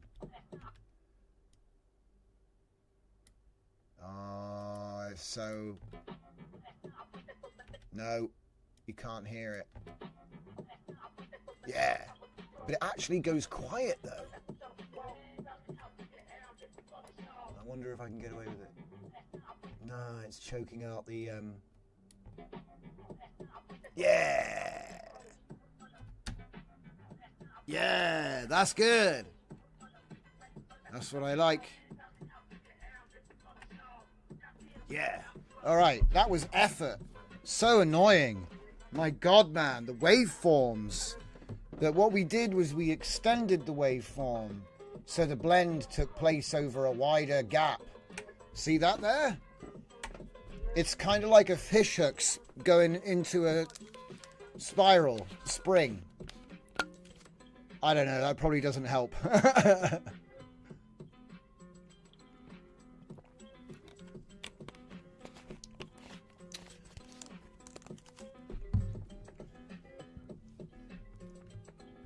Oh, and by the way, like I say, you know, we've all been doing the AI stuff for a while, right? So, you know, let's just give you a quick... because I haven't really done a very good job of introducing this, mostly because we haven't spent any time on it. So, if this is all on track 1, these are all on 1, right? This pattern, or sorry, this song is on channel 1. Here's insert 1. So over on the right side here, we've got effects, right? So what we could do is we could add in a distortion effect, for example. We might decide we want to use blood overdrive, which is pretty easy, or fast distortion I like. I don't know about destruct. So let's do blood overdrive because it's pretty easy to understand. You've got a couple of knobs, right? Now if I go back to the start here, click on my overdrive, I'm gonna do the thing and you'll see.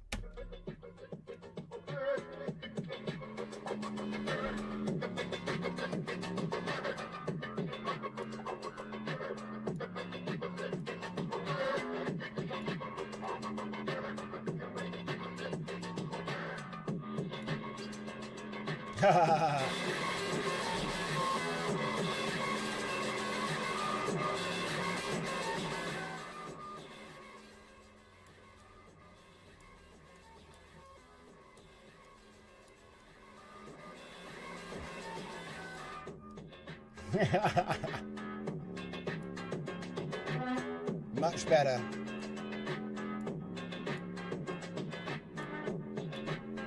And it doesn't stop there, of course. I'm going to have to be very close to the microphone.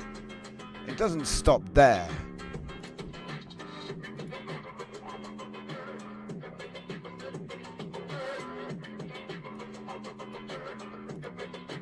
Oh, look, AI. Oh, that's like what we do.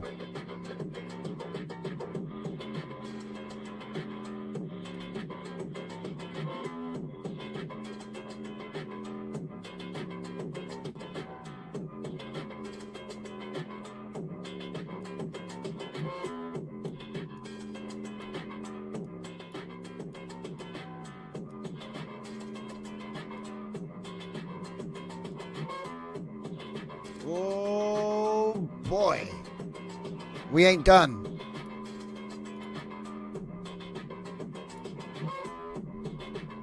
Oh, do you want the sound goodizer for this one?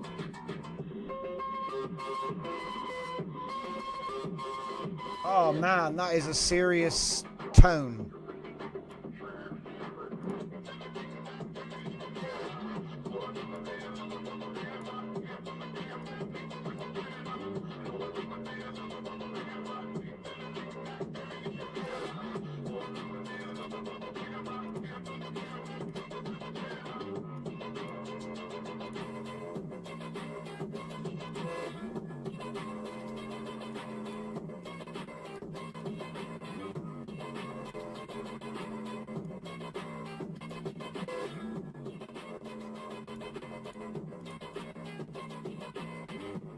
Oh.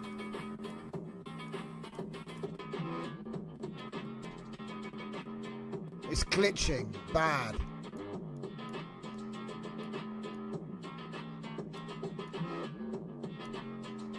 Oh, we're getting somewhere with this, but it's still too modern. That's not bad. That's pretty good. We're still not done.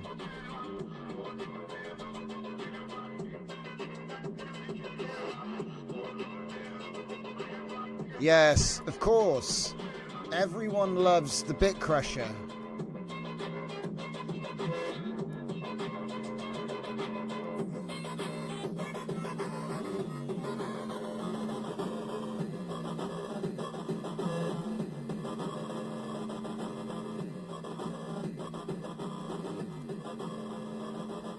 Do you like chip tunes? I do. But not today. We've already got neutron. We need ozone. Do you like AI?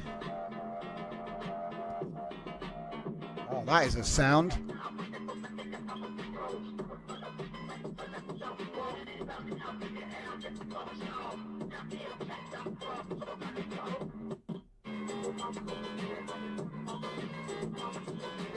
Ugh.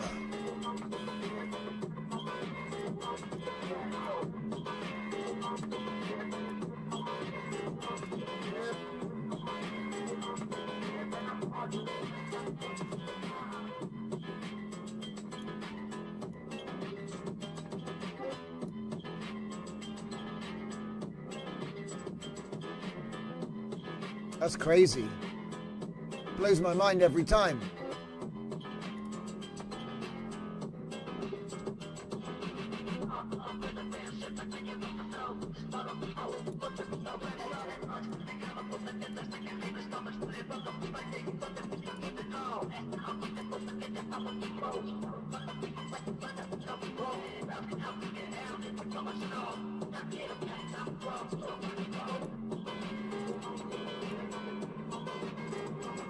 Too much.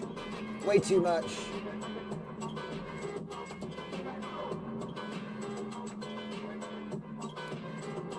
Nah.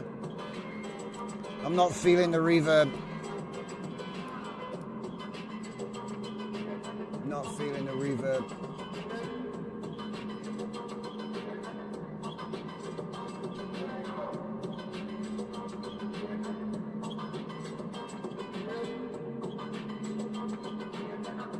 This is fucking...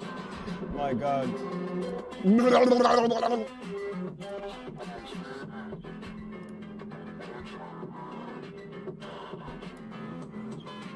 Yeah.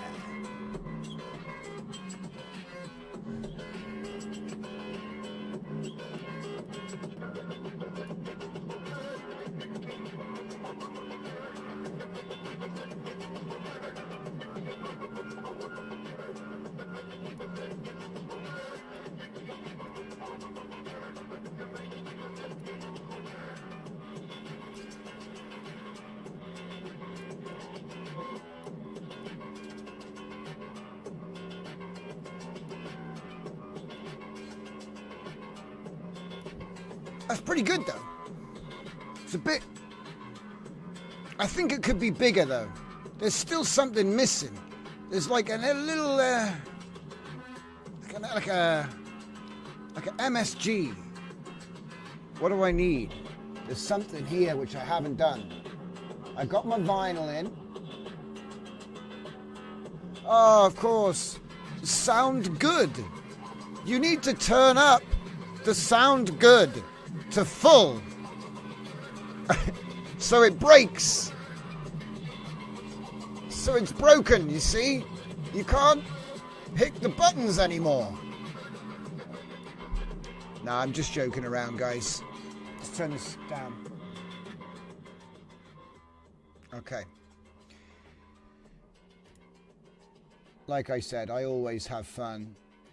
If you're not having fun, you're never going to love what you do. Okay. So, the process from here, I think, is pretty obvious, right? And I hope you can appreciate that if I was to say 2 and 3, I could have separate racks for each one. But I opted to go with one so that the effects I was going to show you would apply to all of them. You can also have a master on top, right? It's usually a good idea to have like a fruity clip, I think they call it. Where is it? A limiter. But I must admit, I am guilty of taking off the limiter. Let me see if I can find the damn thing. See, I just delete them. But they are really very useful. Because it'll stop you from exploding speakers and things like that. Here we go. The fruity limiter. Alright, we're going to get the fruity limiter. We're going to put it on max loudness. There we go. Now we can see what it sounds like.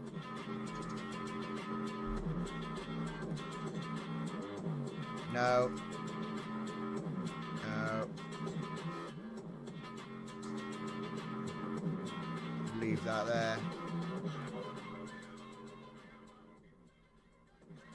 See? Ceiling.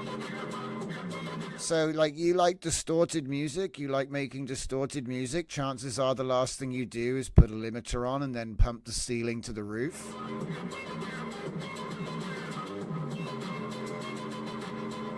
Okay, but most of us will probably try to be a little bit...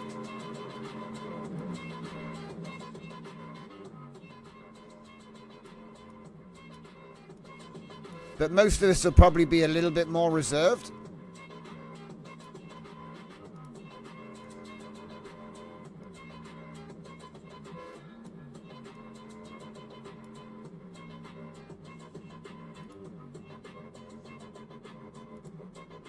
The bit crusher is off, right? Yeah.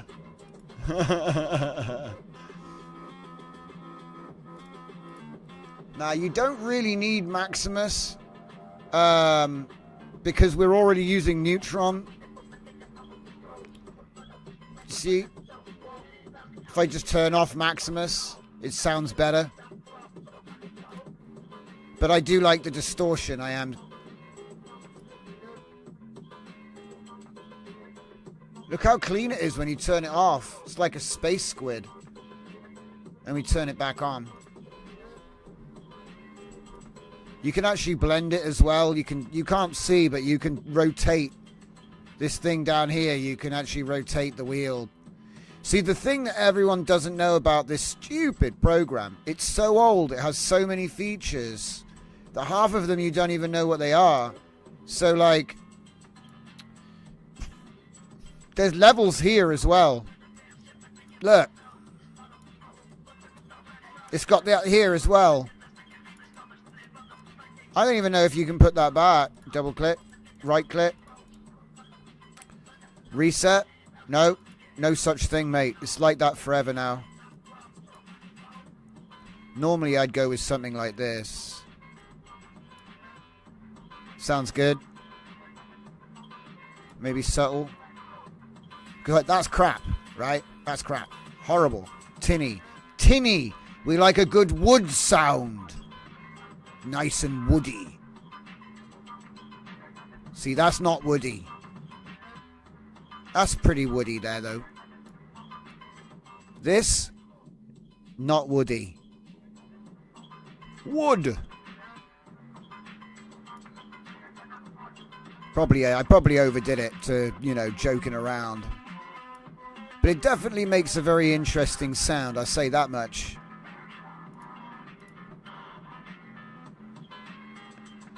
Brrr. Propeller heads reason. Is that like a method? I've heard of the I've heard of the propeller heads furnicar, but I don't know if reason is a track. I don't remember the name of it. If reason is a method, I don't know what it is.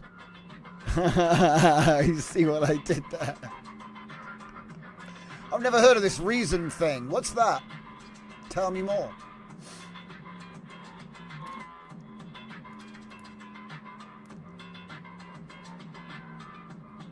That's quite raw. All right, stop. No, really stop. Wow. Okay, I think I'm getting a little bit of feedback. What do you think? Let's see if we can find out where that feedback's at. I reckon it's Maximus. Yep. Well, no, it's probably... No. Oh, it's vinyl. Oh, yeah. I'm putting mechanical and electrical noise into this thing. I forgot all about that. That's my bad. Right, so hang on. Let me just bring that under control because it's overpowered as hell. I kind of like that, though. Bring that down to, like, 0. And bring that down a bit as well. That's sick. Okay, cool. Now, we will bring Maximus back. It just sounds like explosions.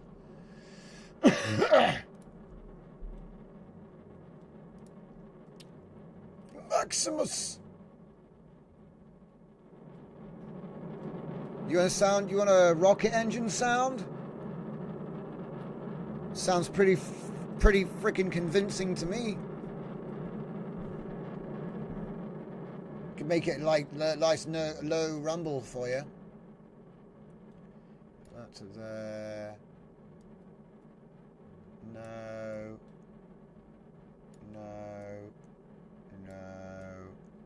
Usually I'm just like, oh, that's yeah, that's good. Good.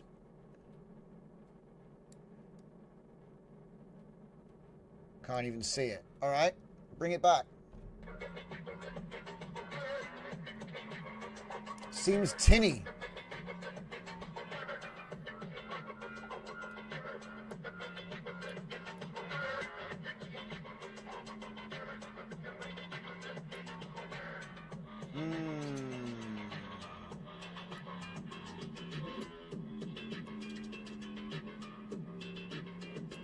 That's better. Not better. Not worse.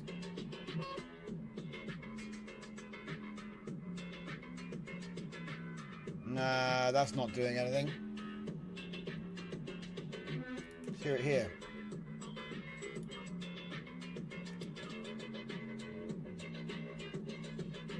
Oh, that sounds good to me.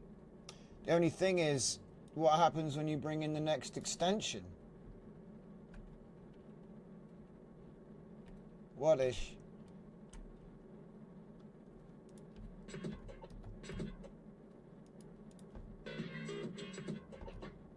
Yeah, we need to, like, cut the effects real quick. Love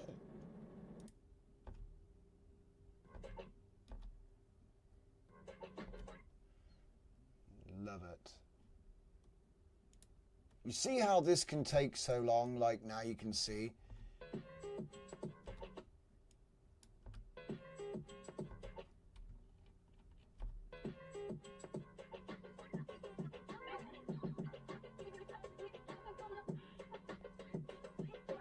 Oh my God.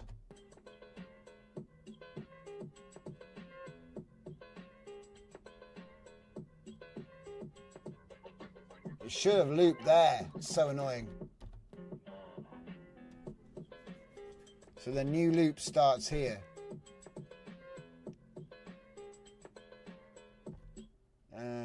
So annoying.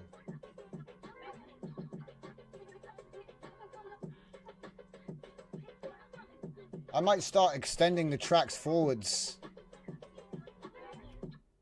Fruity Loops? Oh, Reason would be comparable to Fruity Loops but has some differences. It has cables. You can have cables if you want. I don't. They're down here. They're down here. You can't see them. There are cables. You can get plugins that do more cable stuff. I don't use cables though, so. But that's interesting. I've never heard of it before. Like, I've heard of Ableton Live and stuff like that, but I must admit I've only ever used FL because, yeah, Fruity Loops. Fruity Loops.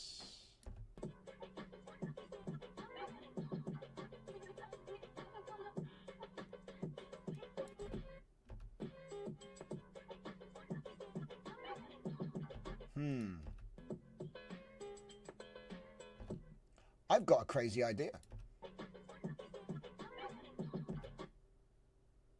I got a crazy idea. Got a crazy.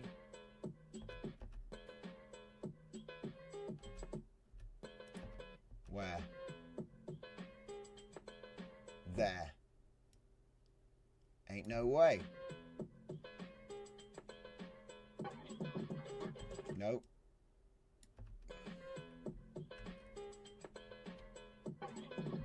Wait.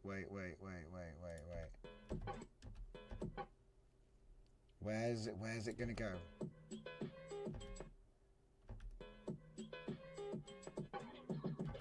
Man, it's the same dun-dun-dun. That dun-dun-dun. Dun-dun-dun. Dun-dun-dun. Dun-dun-dun. And then we got it here. It skips a few beats. But it's the same thing. Maybe. It's hard to get that timing. We'll figure it out. Wow, that was dramatic. There's no way I got that right, so I want to play with it. Let's see. If I drag this to there, and then if I drag this one to there. Yeah, not really great, no. See, that's where it wants to be. It's just a bit too drastic.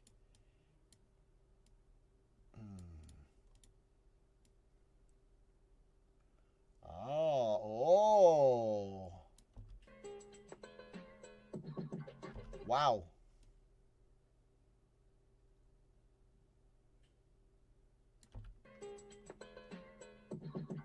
Oh, it's a bit of a stutter. I'll admit there's a bit of a stutter beat there. But it's like one. Is it like one off? See, the way to fix that, by the way, is you have to change the beat increments. So right now it's set up for timing on 4s, but there might be on 6s, on 8s, whatever, on 3s. You know, so you can do triplets and things like that. You don't have to stick to this snap 2. But I'm trying to not be too crazy on the first, you know. Oh, hello everyone. Let's do trigonometry. we should probably do addition first. So this is why we're trying to break things up. But like I said, if I put this this rack battle back on here and give it some gusto, let's hear this. Oh yeah, of course. And we need to actually put them back to track 1.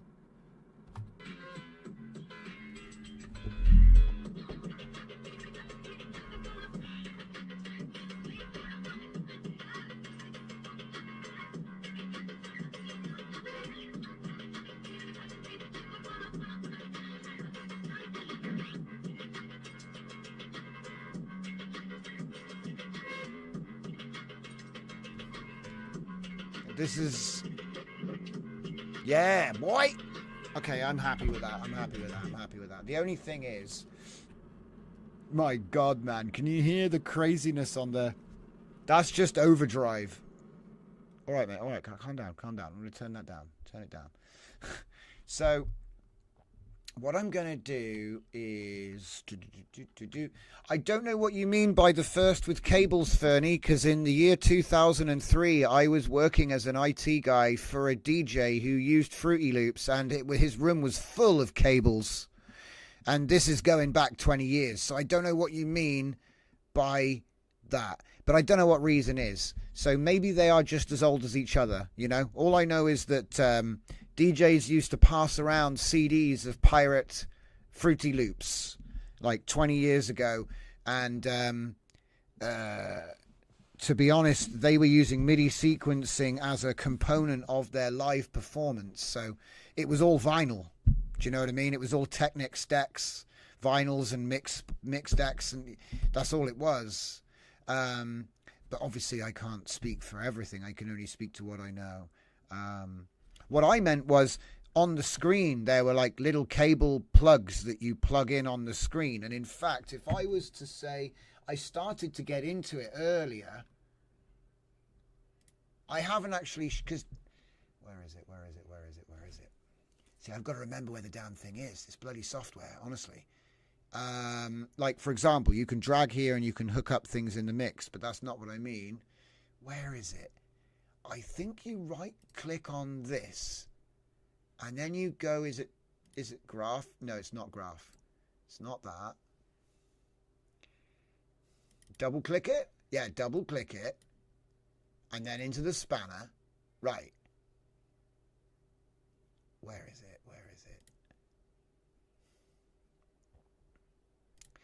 There's somewhere with lots of knobs. There's a place in FL Studio that's filled with knobs, in fact. And it allows you to change effects for all kinds of things. I can't find the damn thing right now. It might be that I don't have the correct thing. So, for example, these are actually wave samples, not like if I was to get this and select it. Is it going to make sound? Turn it up.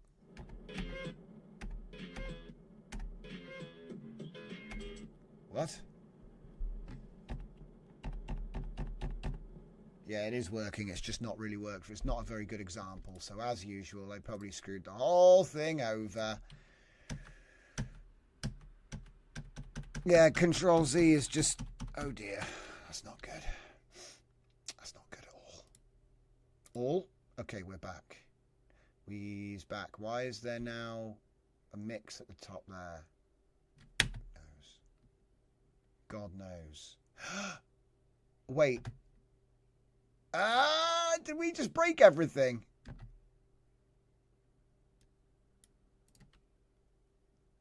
It's it's doing the thing from earlier. Don't you just love it? Literally, everything was working fine and something happened and now it has changed. And we can't hear audio again. That's genius. This is the same issue that we had earlier, that we don't really know why it started working again. No. No. No. play. The audio head's moving. That's moving. And I'm going to bed. It's been fun, guys. But that's the end of the show. So once again, thank you very much for joining me on this crazy investigation into what we can do with more. What can we do? And that would be more stuff. Cubase. Yeah, Cubase. Cubase is like, to be honest, I should be more honest. When I talk about FL Studio and Fruity Loops, Cubase was on the same CD. Say no more. But yeah. That's it, ladies and gents. Thank you very much for coming. We'll be back tomorrow, 8 p.m, same time, same place. See you next time.